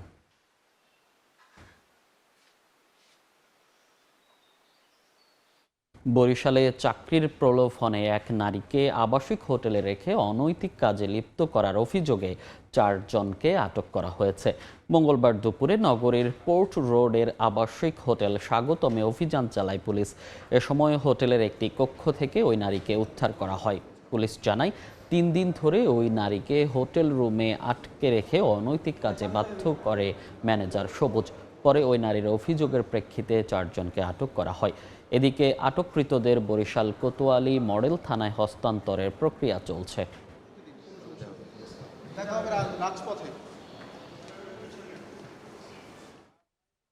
গোপন সংবাদের ভিত্তিতে অভিযান চালিয়ে হোটেলের ম্যানেজার বয় মালিককে নিয়ে আসি। আরেকটা আছে যে দালালি করে হোটেলে, যে মেয়েদি আনানা করে, এদেরকে নিয়ে আসে। এদেরকে বিরুদ্ধে আপনার যে ভিকটিম বাদী হয়ে একটা অভিযোগ করে। গার্মেন্টসে চাকরি করতো, ফ্যামিলি চলতে কষ্ট হয়, কম বেতনে, যেন বেশি বেতনে ভালো বেতনে চাকরি করবে সেই সুবাদে তাকে নেওয়া হয়েছে। কিন্তু তাকে চাকরি না দিয়ে তাকে দিয়ে হোটেলে অনৈতিক কাজ করে। সুনামগঞ্জে আধিপত্য বিস্তার নিয়ে 2 পক্ষের সংঘর্ষে 40 জন আহত হয়েছেন। মঙ্গলবার সন্ধ্যায় দিরাইয়ের আলীনগর গ্রামে শাহাদীপ মেম্বার ও মনির পক্ষের লোকজনের মধ্যে এই সংঘর্ষ হয়। স্থানীয়রা জানায়, বেশ কয়েক বছর আলীনগর গ্রামের 2টি বিল ইজারা নিয়েছিল মনির পক্ষের লোকজন। আওয়ামী সরকার পতনের পর বিল দুটি দখলে নিয়েছেন স্থানীয় ভাটিপাড়া ইউনিয়নের 2 নং ওয়ার্ড সদস্য শাহাদীপ ও তার লোকজন। এ নিয়ে কথা কাটাকাটির এক পর্যায়ে ইউপি সদস্যদের লোকজন মনির পক্ষের লোকদের ওপর হামলা করে। 2 ঘণ্টা দেশীয় অস্ত্র নিয়ে সংঘর্ষে মনির পক্ষের 30 জন এবং শাহাদীপ পক্ষের 10 জন আহত হয়েছেন। এই ঘটনায় লিখিত অভিযোগ পেলে ব্যবস্থা নেওয়ার আশ্বাস পুলিশের। নাটোরে ছাত্রদল নেতা সুজন হত্যা মামলায় জেলা যুবলীগ সভাপতি এহিয়া চৌধুরীকে গ্রেফতার দেখানো হয়েছে। মঙ্গলবার দুপুরে এহিয়া চৌধুরীকে আদালতে নেওয়া হয়। ছাত্রদল নেতা সুজন হত্যা মামলায় গ্রেফতারের আবেদন জানান মামলার তদন্তকারী কর্মকর্তা।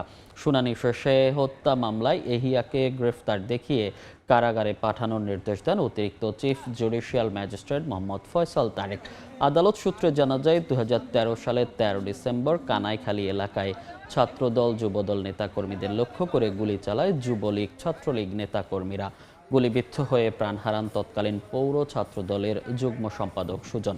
এই ঘটনায় এহিয়া চৌধুরী সহ কয়েকজনকে আসামি করে হত্যা মামলা করে সুজনের পরিবার। চলতি বছরের 24 ফেব্রুয়ারি রাজধানী থেকে এহিয়া চৌধুরীকে গ্রেফতার করা হয়। গাইবান্ধায় রেল স্টেশনের পার্কিং এলাকায় গড়ে ওঠা অবৈধ স্থাপনা উচ্ছেদ করা হয়েছে। মঙ্গলবার সকালে গোবিন্দগঞ্জের মহিমাগঞ্জ রেল স্টেশনে অভিযান চালায় রেলওয়ে কর্তৃপক্ষ। পার্কিং জোনে অবৈধভাবে গড়ে তোলা 6টি দোকান উচ্ছেদের নির্দেশ দেন বাংলাদেশ রেলওয়ের নির্বাহী ম্যাজিস্ট্রেট মঞ্জুর হোসেন। জানান স্টেশন ও আশেপাশের এলাকা অবৈধ দখলমুক্ত রাখতে অব্যাহত থাকবে অভিযান।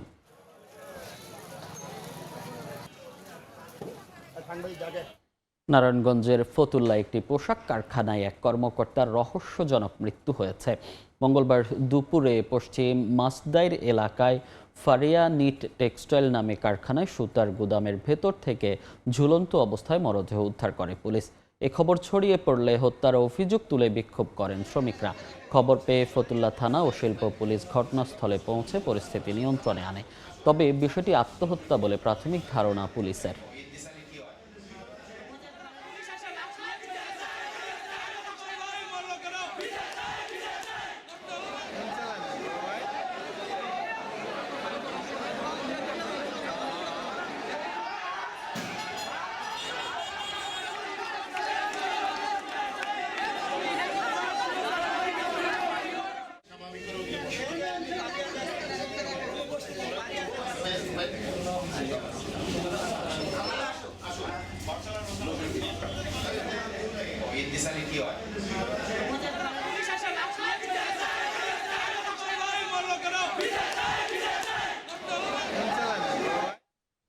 রাঙামাটি ও নড়াইলে পালিত হয়েছে আন্তর্জাতিক নার্স দিবস। মঙ্গলবার সকালে রাঙামাটি নার্সিং ইনস্টিটিউটের উদ্যোগে একটি শোভাযাত্রা বিভিন্ন সড়ক ঘুরে রাঙামাটি জেনারেল হাসপাতালের নতুন ভবনে গিয়ে শেষ হয়। পরে সেখানে আলোচনা সভা অনুষ্ঠিত হয়। এ সময় বক্তারা স্বাস্থ্যসেবায় নার্সদের অসামান্য ভূমিকার কথা তুলে ধরেন। বলেন, আধুনিক ও মানবিক স্বাস্থ্যসেবা নিশ্চিত করতে নার্সদের প্রশিক্ষণ, দক্ষতা বৃদ্ধি ও কর্মপরিবেশ উন্নয়নের উপর গুরুত্ব দিতে হবে। এছাড়া নার্সদের পেশাগত মর্যাদা ও নিরাপদ কর্মপরিবেশ নিশ্চিতের দাবি জানানো হয়। দিবসটি উপলক্ষে নড়াইল সদর হাসপাতাল প্রাঙ্গণ থেকে একটি র্যালি শহরের প্রধান সড়কগুলো প্রদক্ষিণ শেষে পুনরায় হাসপাতাল চত্বরে এসে শেষ হয়। পরে হাসপাতালের সম্মেলন কক্ষে এক আলোচনা সভায় বক্তারা চিকিৎসায় নার্সদের অবদানের কথা ব্যক্ত করেন। পরে আধুনিক নার্সিংয়ে প্রবর্তক ফ্লোরেন্স নাইটিঙ্গেলের জন্মবার্ষিকী স্মরণে কেক কাটার মাধ্যমে অনুষ্ঠানের সমাপ্তি ঘটে।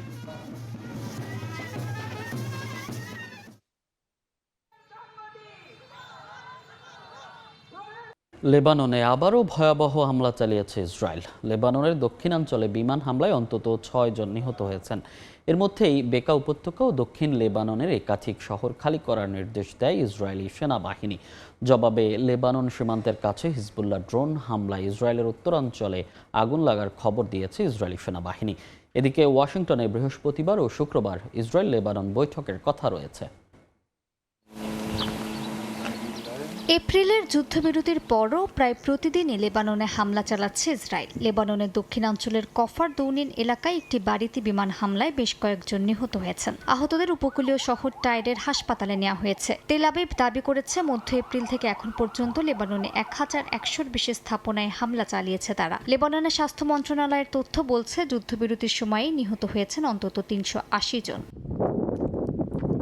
স্থানীয় সময় মঙ্গলবারও থামেনি অভিযান। বেকা উপত্যকা ও লেবাননের দক্ষিণাঞ্চলের একাধিক শহর খালি করার নির্দেশ দেয় ইসরায়েলি সেনাবাহিনী। লিতানি নদীর পাশের দেইর মিমাস শহরের পানি পাম্পিং স্টেশন উড়িয়ে দেওয়ার পাশাপাশি বিনতে জবাইলে ঘরবাড়িও গুড়িয়ে দেওয়া হয়। আল জাজিরার প্রতিবেদনে বলা হয়, গত এক সপ্তাহে হামলার মাত্রা উল্লেখযোগ্যভাবে বেড়েছে। তবে বহু বাসিন্দা জানিয়েছেন আগের মতো আর ঘর ছাড়বেন না তারা। এদিকে লেবানন সীমান্তর কাছে হিজবুল্লাহ ড্রোন হামলায় ইসরায়েলের উত্তরাঞ্চলে আগুন লাগার খবর দিয়েছে ইসরায়েলি সেনাবাহিনী। মানারা ও মারগালিয়ত এলাকায় সাইরেন বাজানো হয়। একটি ড্রোন ভূপাতিত করা হলেও আরেকটি বিস্ফোরিত হয় ইসরায়েলি ভূখণ্ডে। ওয়াশিংটনে বৃহস্পতিবার ও শুক্রবার ইসরায়েল লেবানন বৈঠকের কথা রয়েছে। এর আগে লেবাননের প্রধানমন্ত্রী নওয়াব সালাম যুক্তরাষ্ট্রকে ইসরায়েলের উপর চাপ প্রয়োগের আহ্বান জানিয়েছেন। তবে লেবাননের প্রেসিডেন্ট জোসেফ আউনের সঙ্গে ইসরায়েলি প্রধানমন্ত্রী বিনিয়ামিন নেতানিয়াহুর সরাসরি বৈঠকের সম্ভাবনা নাকচ করে দিয়েছেন বৈরুতের কর্মকর্তারা। মাদিহা সুহরওয়ার্দী, সময় সংবাদ। ইরানের বিরুদ্ধে যুদ্ধ দ্রুত শেষ হতে যাচ্ছে বলে জানিয়েছেন মার্কিন প্রেসিডেন্ট ডোনাল্ড ট্রাম্প। বলেন, যুদ্ধ শেষ হলেই বিশ্ববাজারে তেলের দাম কমতে শুরু করবে। তেহরানের হাতে পারমাণবিক অস্ত্র গেলে পুরো বিশ্ব বিপদে পড়বে বলেও মন্তব্য করেন তিনি। হুমকি আর চাপ দিয়ে প্রকৃত শান্তি প্রতিষ্ঠা করা যায় না বলে সাফ জানিয়ে দিয়েছে তেহরান। এদিকে ইরান যুদ্ধে মার্কিন ব্যয় 29 বিলিয়ন ছাড়িয়েছে বলে জানিয়েছে পেন্টাগন। ইরানের বিরুদ্ধে উত্তেজনার মধ্যেই চীন সফরে যাচ্ছেন মার্কিন প্রেসিডেন্ট ডোনাল্ড ট্রাম্প। বেইজিং সফরে যাওয়ার আগে ট্রাম্প সাংবাদিকদের জানান, ইরান যুদ্ধ খুব দ্রুতই শেষ হবে এবং এরপরই বিশ্ববাজারে তেলের দাম কমতে শুরু করবে। ইরানকে পারমাণবিক অস্ত্র অর্জনের সুযোগ দেওয়া হবে না বলে আবারও জোর দিয়েছেন ট্রাম্প। বলেন, চীনের প্রেসিডেন্টের সঙ্গে ইরান ইস্যুতে দীর্ঘ আলোচনা করবেন তিনি। আমি মনে করি ইরান ইস্যুতে আমাদের কারো সহায়তার প্রয়োজন নেই। যেভাবেই হোক আমরা জিতব, শান্তিপূর্ণভাবে হোক বা অন্য কোনোভাবে। তাদের নৌবাহিনী ধ্বংস হয়ে গেছে, তাদের বিমান বাহিনীও শেষ, আমরা জিতবই। চীন সফরে যাওয়ার আগে ট্রাম্প আরও বলেন, তেহরানের হাতে পারমাণবিক অস্ত্র গেলে পুরো বিশ্ব বিপদে পড়বে। একই সঙ্গে হরমুজ প্রণালীতে ইরানি বন্দরগুলোর বিরুদ্ধে মার্কিন অবরোধকে শতভাগ কার্যকর বলেও দাবি করেন মার্কিন প্রেসিডেন্ট।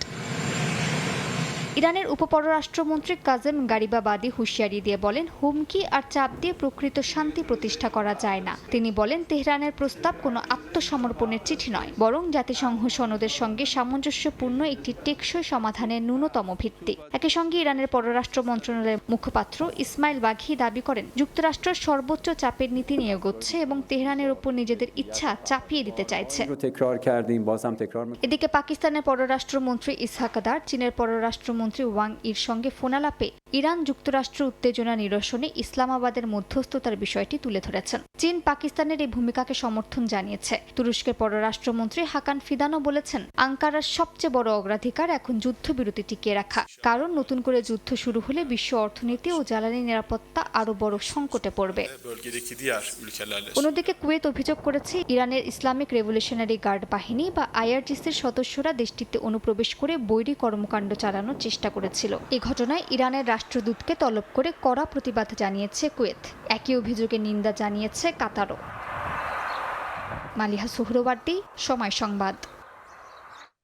গাজা উপত্যকার নুসেইরাতে ইসরায়েলি ড্রোন হামলায় একজন নিহত হয়েছেন, আহত হয়েছে কয়েকজন। গাজার হাসপাতালগুলোতে দেখা দিয়েছে কৃত্রিম অক্সিজেনের সংকট। উপত্যকার অন্তত 43,000 মানুষ স্থায়ীভাবে পঙ্গুত্ব বা জীবন বদলে দেয়া আঘাতের শিকার হয়েছেন বলে প্রতিবেদন প্রকাশ করেছে বিশ্ব স্বাস্থ্য সংস্থা। এদিকে ইসরায়েলের নেসেটে পশ্চিম তীরের প্রত্নতাত্ত্বিক ও ঐতিহ্যবাহী স্থানের উপর সরাসরি নিয়ন্ত্রণ সংক্রান্ত একটি বিলের প্রথম ধাপ পাশ হয়েছে। কাগজে কলমে যুদ্ধবিরতি কার্যকর থাকলেও ফিলিস্তিনে প্রতিনিয়তই ইসরায়েলি হামলায় ঝরছে নিরীহ ফিলিস্তিনিদের প্রাণ। স্থানীয় সময় মঙ্গলবার গাজার মধ্যাঞ্চলের নুসেইরাত শরণার্থী শিবিরের কাছে একটি বাড়িতে ইসরায়েলি ড্রোন হামলায় কয়েকজন হতাহত হয়েছেন।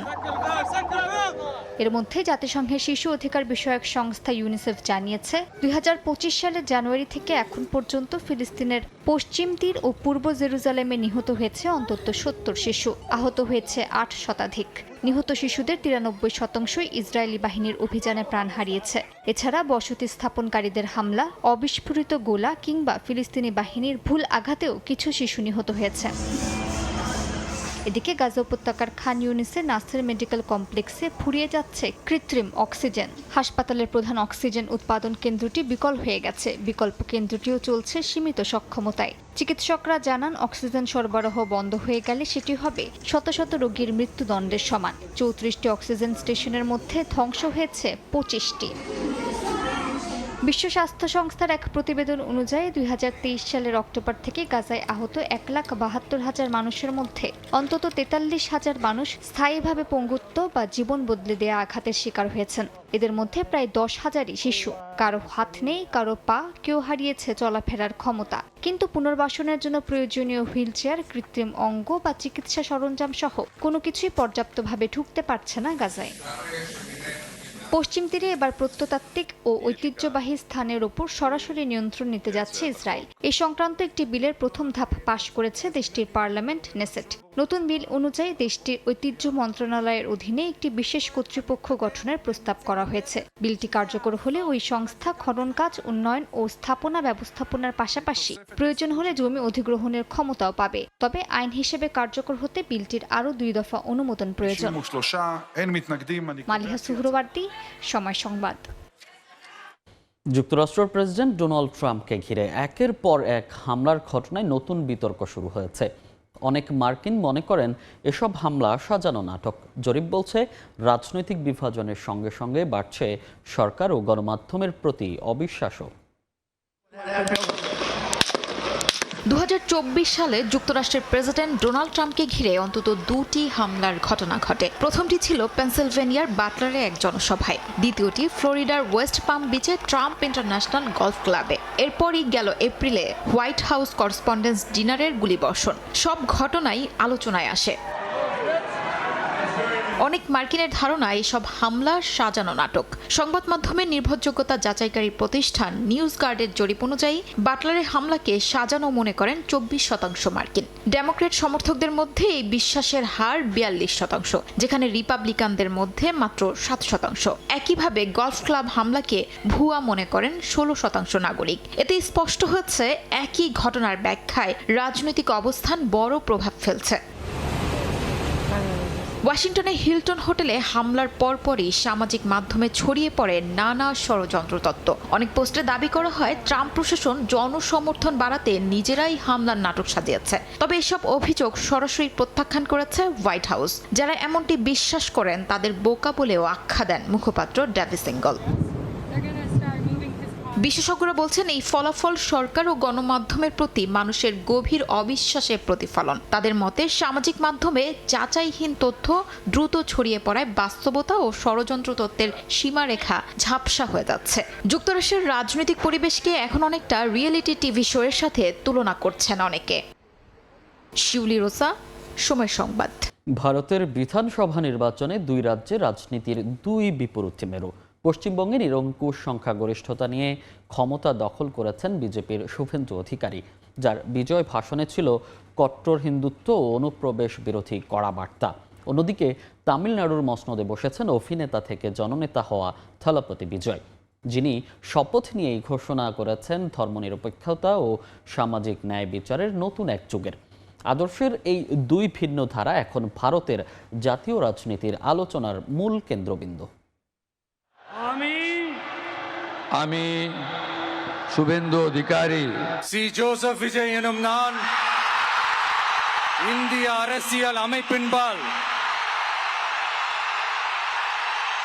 ভারতের বিধানসভা নির্বাচনে পশ্চিমবঙ্গে শুভেন্দুর মেরুকরণ ও বর্জনের রাজনীতি, অন্য পাশে তামিলনাড়ুতে বিজয়ের মানবিক সাম্য ও সুরক্ষার হুঙ্কার। আদর্শের এই দ্বৈরথ শেষ পর্যন্ত ভারতকে কোন পথে নিয়ে যাবে সেটি এখন দেখার বিষয় বলে মনে করেন রাজনৈতিক বিশ্লেষকরা। ভোটের লড়াইয়ে শুভেন্দু অধিকারীর অবস্থান ছিল অত্যন্ত কঠোর ও মেরুকরণমুখী। নির্বাচনের দিন ভোট দিয়ে কেন্দ্র থেকে বের হয়েই সংখ্যালঘু মুসলমানদের নিয়ে বিস্ফোরক মন্তব্য করেন। আমাকে ভবানীপুরের মুসলমানরা ভোট দেয়নি।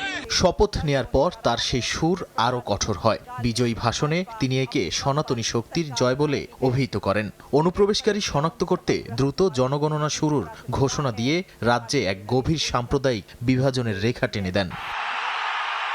ঠিক এর বিপরীতে দক্ষিণ ভারতের তামিলনাড়ুতে বইছে সম্প্রীতির হাওয়া। নির্বাচনী প্রচারণা থেকে বৈষম্যের বিরুদ্ধে কথা বলে আসছেন দক্ষিণী সুপারস্টার থালাপতি বিজয়। মুখ্যমন্ত্রী হিসেবে শপথ নেয়ার পর বিজয় তার ভাষণে কোনো নির্দিষ্ট সম্প্রদায়কে নয়, পুরো তামিল জাতিকে সম্বোধন করেন। শুভেন্দুর বর্জন নীতির বিপরীতে বিজয়ের কণ্ঠে ছিল অন্তর্ভুক্তির ডাক। আমার শাসনে কোনো ধর্মীয় বা জাতিগত বৈষম্যের স্থান নেই। আমি 8 কোটি তামিল নাগরিকের প্রত্যেকের নিরাপত্তা ও অধিকার নিশ্চিত করতে দায়বদ্ধ। সংখ্যালঘুদের সুরক্ষায় তার এই দৃঢ় অবস্থান দক্ষিণের রাজনীতিতে এক নতুন আশার আলো দেখিয়েছে। একই সময়ে দুই বড় রাজ্যের দুই নেতার এই বৈপরীত্য ভারতের গণতান্ত্রিক কাঠামোর জন্য এক বড় পরীক্ষা। শুভেন্দু যেখানে হিন্দু সংহতি ও সীমান্ত রাজনীতির ঘোড়ায় সাওয়ার, তখন বিজয় সেখানে ধর্মনিরপেক্ষতা ও সামাজিক ন্যায় বিচারের অঙ্গীকার করেছেন। উত্তর পূর্ব ও দক্ষিণের এই দুই রাজনৈতিক দর্শনের লড়াই এখন ভারতের ভবিষ্যৎ গতিপথ নির্ধারণের সন্ধিক্ষণে দাঁড়িয়ে। নাদিম মারজান, সময় সংবাদ। সীমান্ত নিরাপত্তা রক্ষা ভারতের প্রধান অগ্রাধিকার বলে জানিয়েছেন দেশটির পররাষ্ট্র মন্ত্রণালয়ের মুখপাত্র রণবীর জয়সওয়াল। স্থানীয় সময় মঙ্গলবার নয়াদিল্লিতে সাপ্তাহিক ব্রিফিংয়ে এ কথা বলেন তিনি। তবে পশ্চিমবঙ্গের মুখ্যমন্ত্রীর এই সিদ্ধান্ত বাংলাদেশ ভারতের দ্বিপক্ষীয় সম্পর্কে প্রভাব ফেলবে কিনা সে প্রশ্নের জবাবে কোনো মন্তব্য করেননি তিনি। Border security is a priority for us and that is how we look at it. সীমান্ত নিরাপত্তা আমাদের জন্য একটি গুরুত্বপূর্ণ অগ্রাধিকার এবং আমরা বিষয়টিকে সেভাবেই দেখি। We had a question about rupee in trade in rupee. লিবিয়ায় ভূমধ্য সাগরের তীর থেকে দুই বাংলাদেশের মৃতদেহ উদ্ধার করা হয়েছে। এদিন উদ্ধার করা হয়েছে মিশরের এক নাগরিকের মৃতদেহ। বার্তা সংস্থা রয়টার্স জানিয়েছে লিবিয়ার পূর্বাঞ্চলের বেনগাজির দক্ষিণে পাচারকারীদের আস্তানা থেকে উদ্ধার করা হয় 120 অভিবাসীকে। দেশটির নিরাপত্তা অধিদপ্তর জানিয়েছে প্রায় 2 সপ্তাহ ধরে বন্দী অভিবাসীদের মুক্ত করার অভিযানটি পরিচালনা করা হয়। ভূমধ্যসাগর পাড়ি দিয়ে নতুন জীবনের স্বপ্ন দেখতে গিয়ে লিবিয়ার উপকূলে নিভে গেল দুই বাংলাদেশির জীবন প্রদীপ। উন্নত জীবনের আশায় বাংলাদেশ থেকে লিবিয়ায় পাড়ি জমিয়েছিল তারা। সেখান থেকে হয়তো ইউরোপে পৌঁছানোর স্বপ্নও ছিল, কিন্তু সেই স্বপ্নই পরিণত হয় দুঃস্বপ্নে। লিবিয়ার পূর্বাঞ্চলের আজদাবিয়া অঞ্চলে মানব পাচারকারীদের গোপন আস্তানা থেকে জীবিত উদ্ধার করা হয় 120 অভিবাসীকে। বার্তা সংস্থা রয়টার্সের তথ্য মতে এই অভিযানে 2 জন বাংলাদেশি ও 1 জন মিশরীয় ব্যক্তির মৃতদেহ উদ্ধার করা হয়। স্থানীয় কর্তৃপক্ষের দাবি, উপকূলীয় বিশর শহরে পথ হারানো ও ক্লান্ত অবস্থায় উদ্ধার হওয়া এক মিশরীয় অভিবাসীর তথ্যের ভিত্তিতে অভিযান চালানো হয়। প্রায় 2 সপ্তাহ ধরে চলা অভিযানে বেনগাজির দক্ষিণাঞ্চলের বিভিন্ন মানব পাচার চক্রের আস্তানা থেকে উদ্ধার করা হয় এই 120 জন অভিবাসীকে। বার্তা সংস্থা রয়টার্সের তথ্য মতে পাচারকারীরা অভিবাসীদের একটি নির্যাতন কেন্দ্রে আটকে রেখে পরিবারের কাছ থেকে অর্থ আদায়ের চেষ্টা করছিল। বন্দীদের মারধর ও চাবুকের আঘাতের ভিডিও ধারণ করে তা পরিবারের সদস্যদের কাছে পাঠানো হতো মুক্তিপণ আদায়ের জন্য। এছাড়া ছোট নৌকা তৈরির একটি কারখানায় অভিযান চালানো হয়, যেখানে কাঠের নৌকা, ইঞ্জিন ও পানির কন্টেইনার পাওয়া যায়। পাচারকারীদের বিরুদ্ধে গ্রেফতারি পরোয়ানা জারি করার পাশাপাশি উদ্ধার হওয়া অভিবাসীদের এর মধ্যেই নিজ নিজ দেশে ফেরত পাঠানো হয়েছে বলে জানিয়েছে কর্তৃপক্ষ। মালিহা সুহরওয়ার্দী, সময় সংবাদ। লেবাননের দক্ষিণাঞ্চলে নিরাপত্তা পরিস্থিতির অবনতি হওয়ায় সেখানে অবস্থানরত প্রবাসী বাংলাদেশিদের জন্য জরুরি সতর্কতা জারি করা হয়েছে। নাবাতিয়ে, ছুর, বিনতেজ পেল, মারজাউন ও সাইদার বিভিন্ন এলাকায় থাকা বাংলাদেশিদের দ্রুত নিরাপদ স্থানে সরে যেতে অনুরোধ করা হয়েছে। বিশেষ করে ইসরায়েলের সম্ভাব্য লক্ষ্যবস্তু হতে পারে এমন স্থাপনা এড়িয়ে চলতে এবং কফিলদের অনুপস্থিতিতে ঝুঁকিপূর্ণ অবস্থান ত্যাগের আহ্বান জানানো হয়েছে। আপনারা ইতিমধ্যে লক্ষ্য করেছেন গতকালকে দিনে এবং রাত্রে হামলায় আমাদের প্রবাসী কয়েকজন ভাই নিহত হয়েছেন এবং আমরা লক্ষ্য করছি যে এলাকাগুলোতে অবস্থান করা বিষয়ে নিষেধাজ্ঞা রয়েছে স্থানীয় কর্তৃপক্ষ থেকে, এবং আপনারাও দেখছেন যে ইসরায়েলের ড্রোন হামলা হচ্ছে বিভিন্ন জায়গায়, সেগুলো আপনাদেরকে পরিহার করে চলার জন্য বিশেষভাবে অনুরোধ জানাচ্ছি। যেখানে আপনাদের কপিল অবস্থান করছে না বা আপনাদের মালিকেরা অবস্থান করছে না, শুধুমাত্র আপনাদেরকে বিভিন্ন এগ্রিকালচার ফার্ম বা বিভিন্ন জায়গায় রাখার জন্য তারা অনুরোধ করছে। আপনারা নিরাপত্তার দিকটি ভালোভাবে দেখে তারপরে সিদ্ধান্ত নিতে হবে। জীবনের ঝুঁকি নিয়ে আপনারা এই কাজটি করবেন না। আপনাদের যে কোনো প্রয়োজনে দূতাবাসের সাথে যোগাযোগ করুন, আমরা আপনাদেরকে এই বিষয়ে সহযোগিতা করব।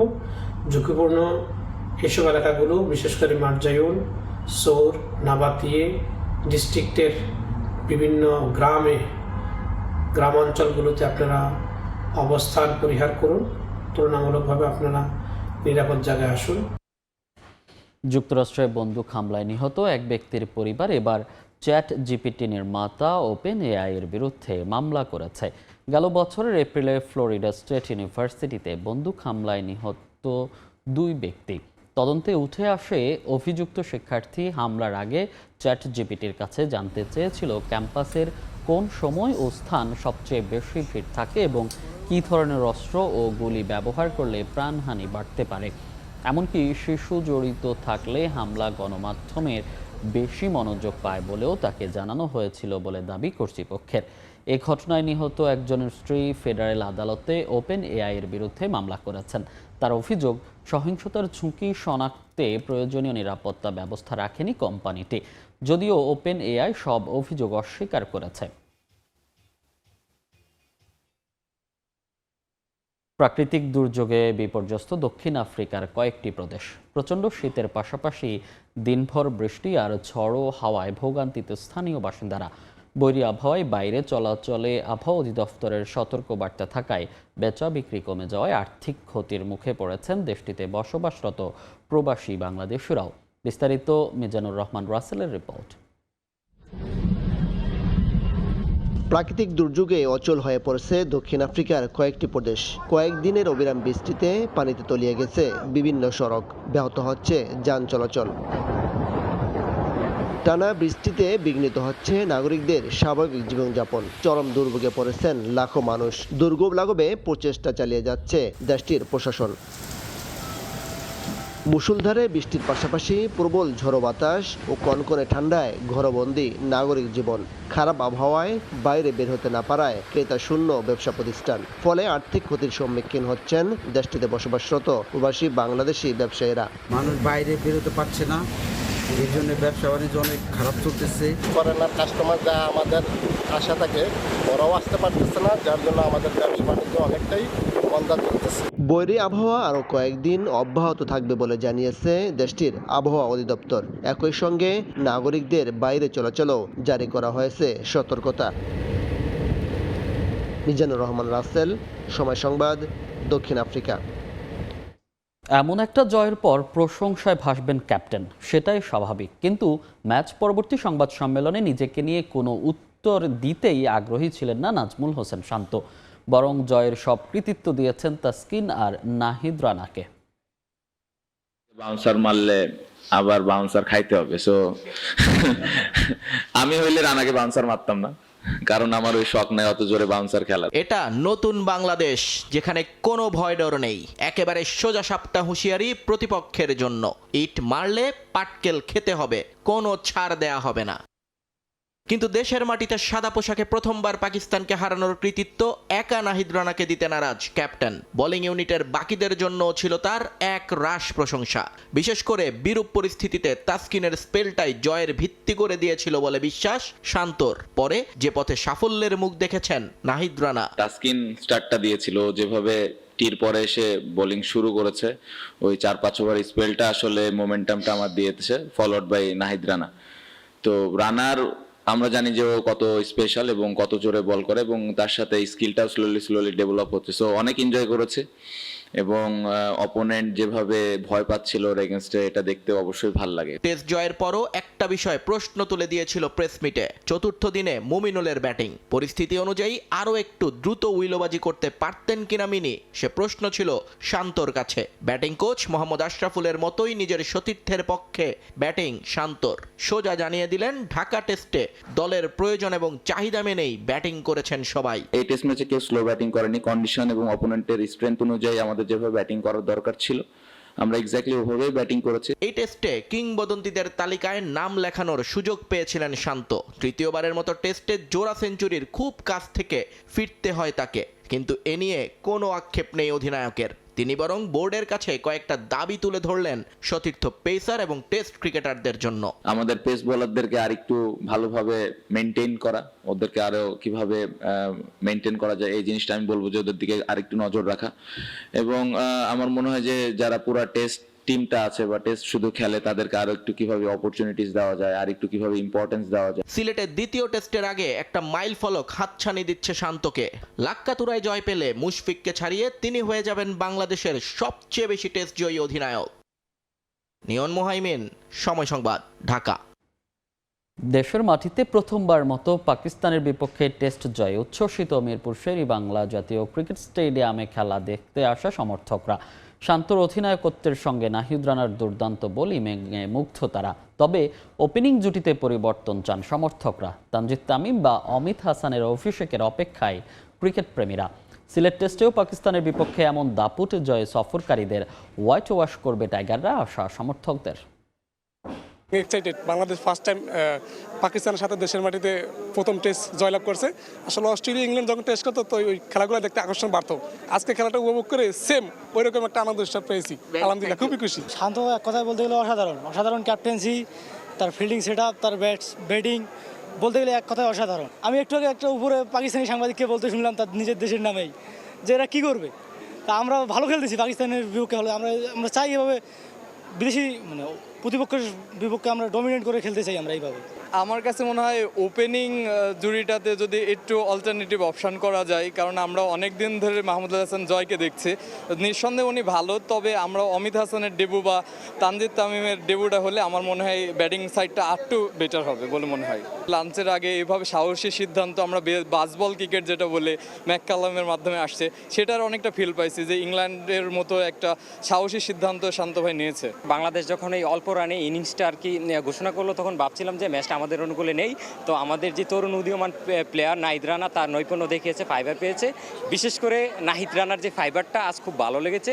আলহামদুলিল্লাহ আমরা জয়লাভ করেছি, আশাবাদী সিলেটও আমরা জয়লাভ করব। স্পিনার এবং পেসারদের কম্বিনেশনেই আজকে আমরা এই দুর্দান্ত জয়টা পেয়েছি। তাইজুল ভাই, মিরাজ ভাই, বিশেষ করে মিরাজ ভাই এর আগের ইনিংসে 5টা উইকেট পেয়েছেন। সব মিলে বলা যায় হচ্ছে পেসার এবং স্পিনার সকলেরই ভূমিকা রয়েছে, যার ফলে হচ্ছে আমরা জয়লাভ করি।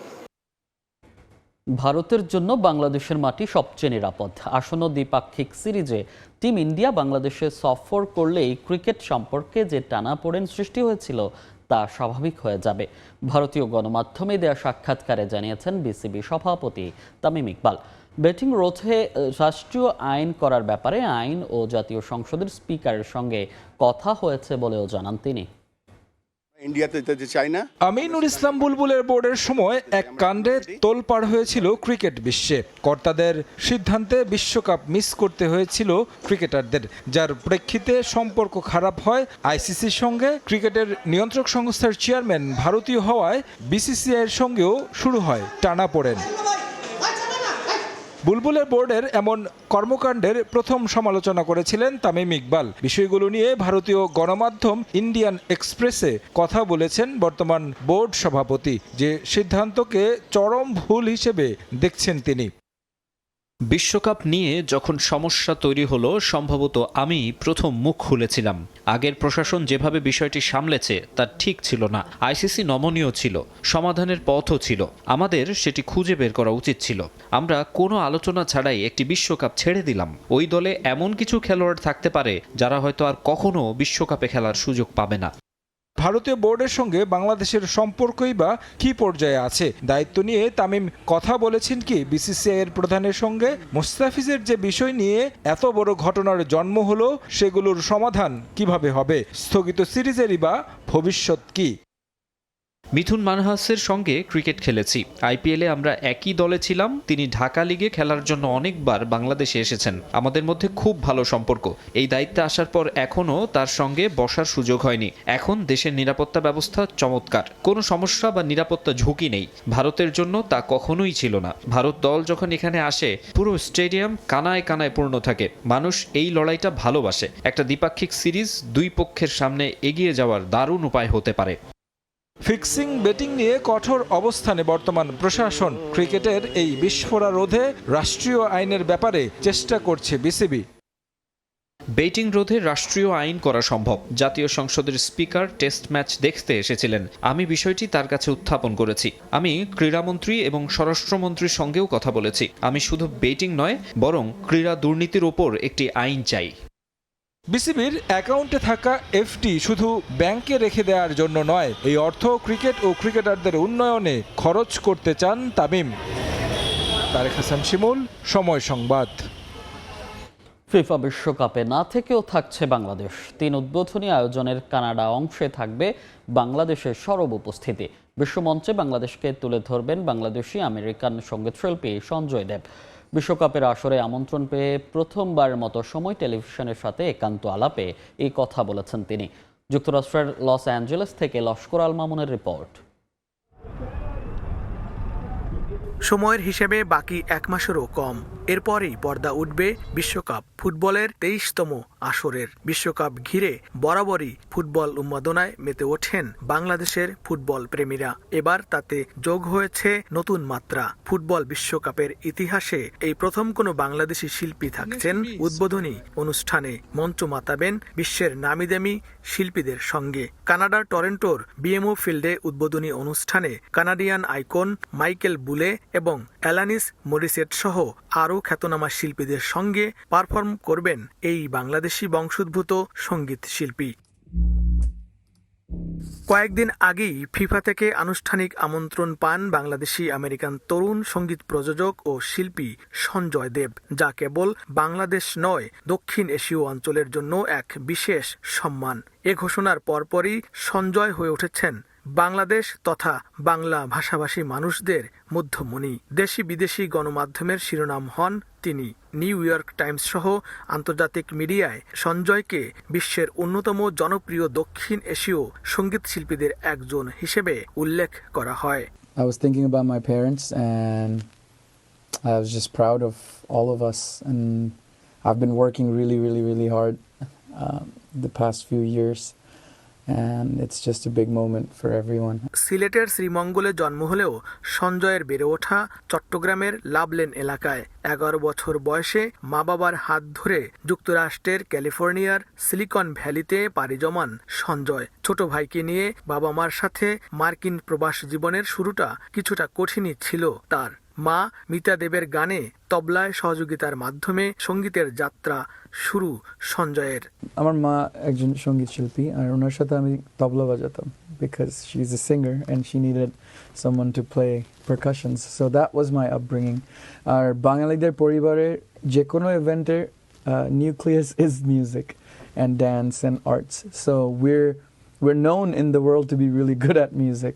বিরল এই সম্মানের পেছনে মা বাবার আশীর্বাদ আর কঠোর পরিশ্রমের কথা উল্লেখ করে ফিফার গাইডলাইন মেনে বাংলাদেশের সংস্কৃতিকে বিশ্ব দরবারে তুলে ধরার দৃঢ় প্রত্যয় ব্যক্ত করেন 34 বছর বয়সী এই তারকা শিল্পী।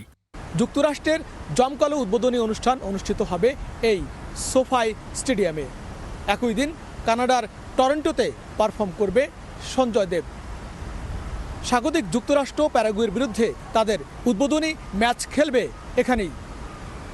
লস্কর আল মামুন, সময় সংবাদ, সোফাই স্টেডিয়াম, লস অ্যাঞ্জেলেস, যুক্তরাষ্ট্র।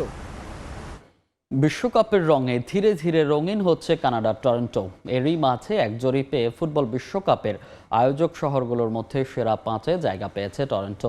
নগরের বিভিন্ন স্থানে শুরু হয়েছে বিশ্বকাপের সাজসজ্জা, বাড়ছে ভক্তদের উন্মাদনাও। টরন্টো থেকে রাশেদ লিমনের রিপোর্ট। টরন্টোর প্রাণকেন্দ্র নাথান ফিলিপ স্কয়ার সেজেছে নতুন সাজে। ফিফা বিশ্বকাপ 2026-এর ছোঁয়া লেগেছে পুরো চত্বরে। বাদ যায়নি টরন্টো সিটি হলও। নগর ভবন জানান দিচ্ছে বিশ্বকাপ দ্বার প্রান্তে।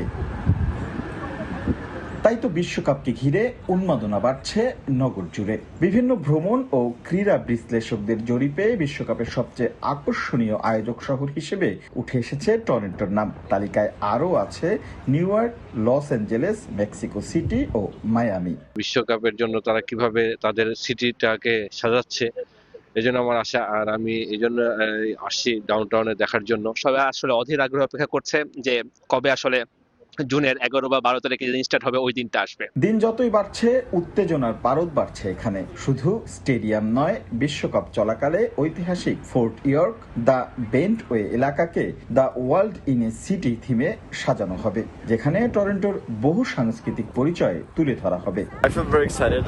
I think Toronto is going to be a great city for the World Cup. I think there's a lot of fans here who love football. I think it's a great experience coming to Toronto because of the diversity and the love for the city, the love for the culture, the sport, and obviously Messi.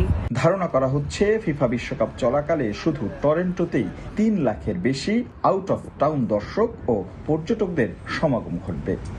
প্রথমবারের মতো এত বড় আয়োজন, তাই তো ধীরে ধীরে যেন উৎসবের নগরে রূপ নিচ্ছে টরন্টো।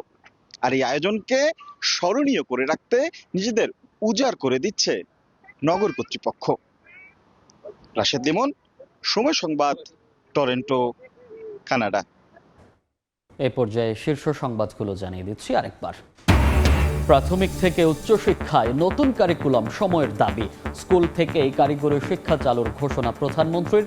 দলীয় বিবেচনায় শিক্ষক নিয়োগের সমালোচনা।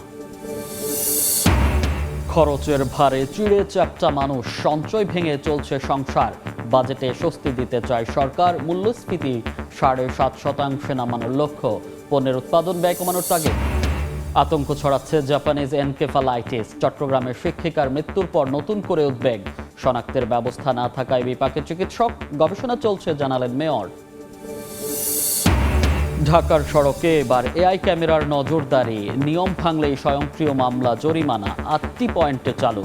শৃঙ্খলা ফেরাতে শুধু প্রযুক্তি নয়, দরকার নীতিগত পরিবর্তনও। এবং মিরপুর থেকে মাত্র 5 মিনিটের দূরত্ব, তবুও বিচ্ছিন্ন কাউন্দিয়ার 3 লাখ বাসিন্দা। ঝুঁকি নিয়ে নদী পাড়ি দিতে প্রায়ই ঘটছে দুর্ঘটনা। আইনি জটিলতায় থেমে সেতুর কাজ।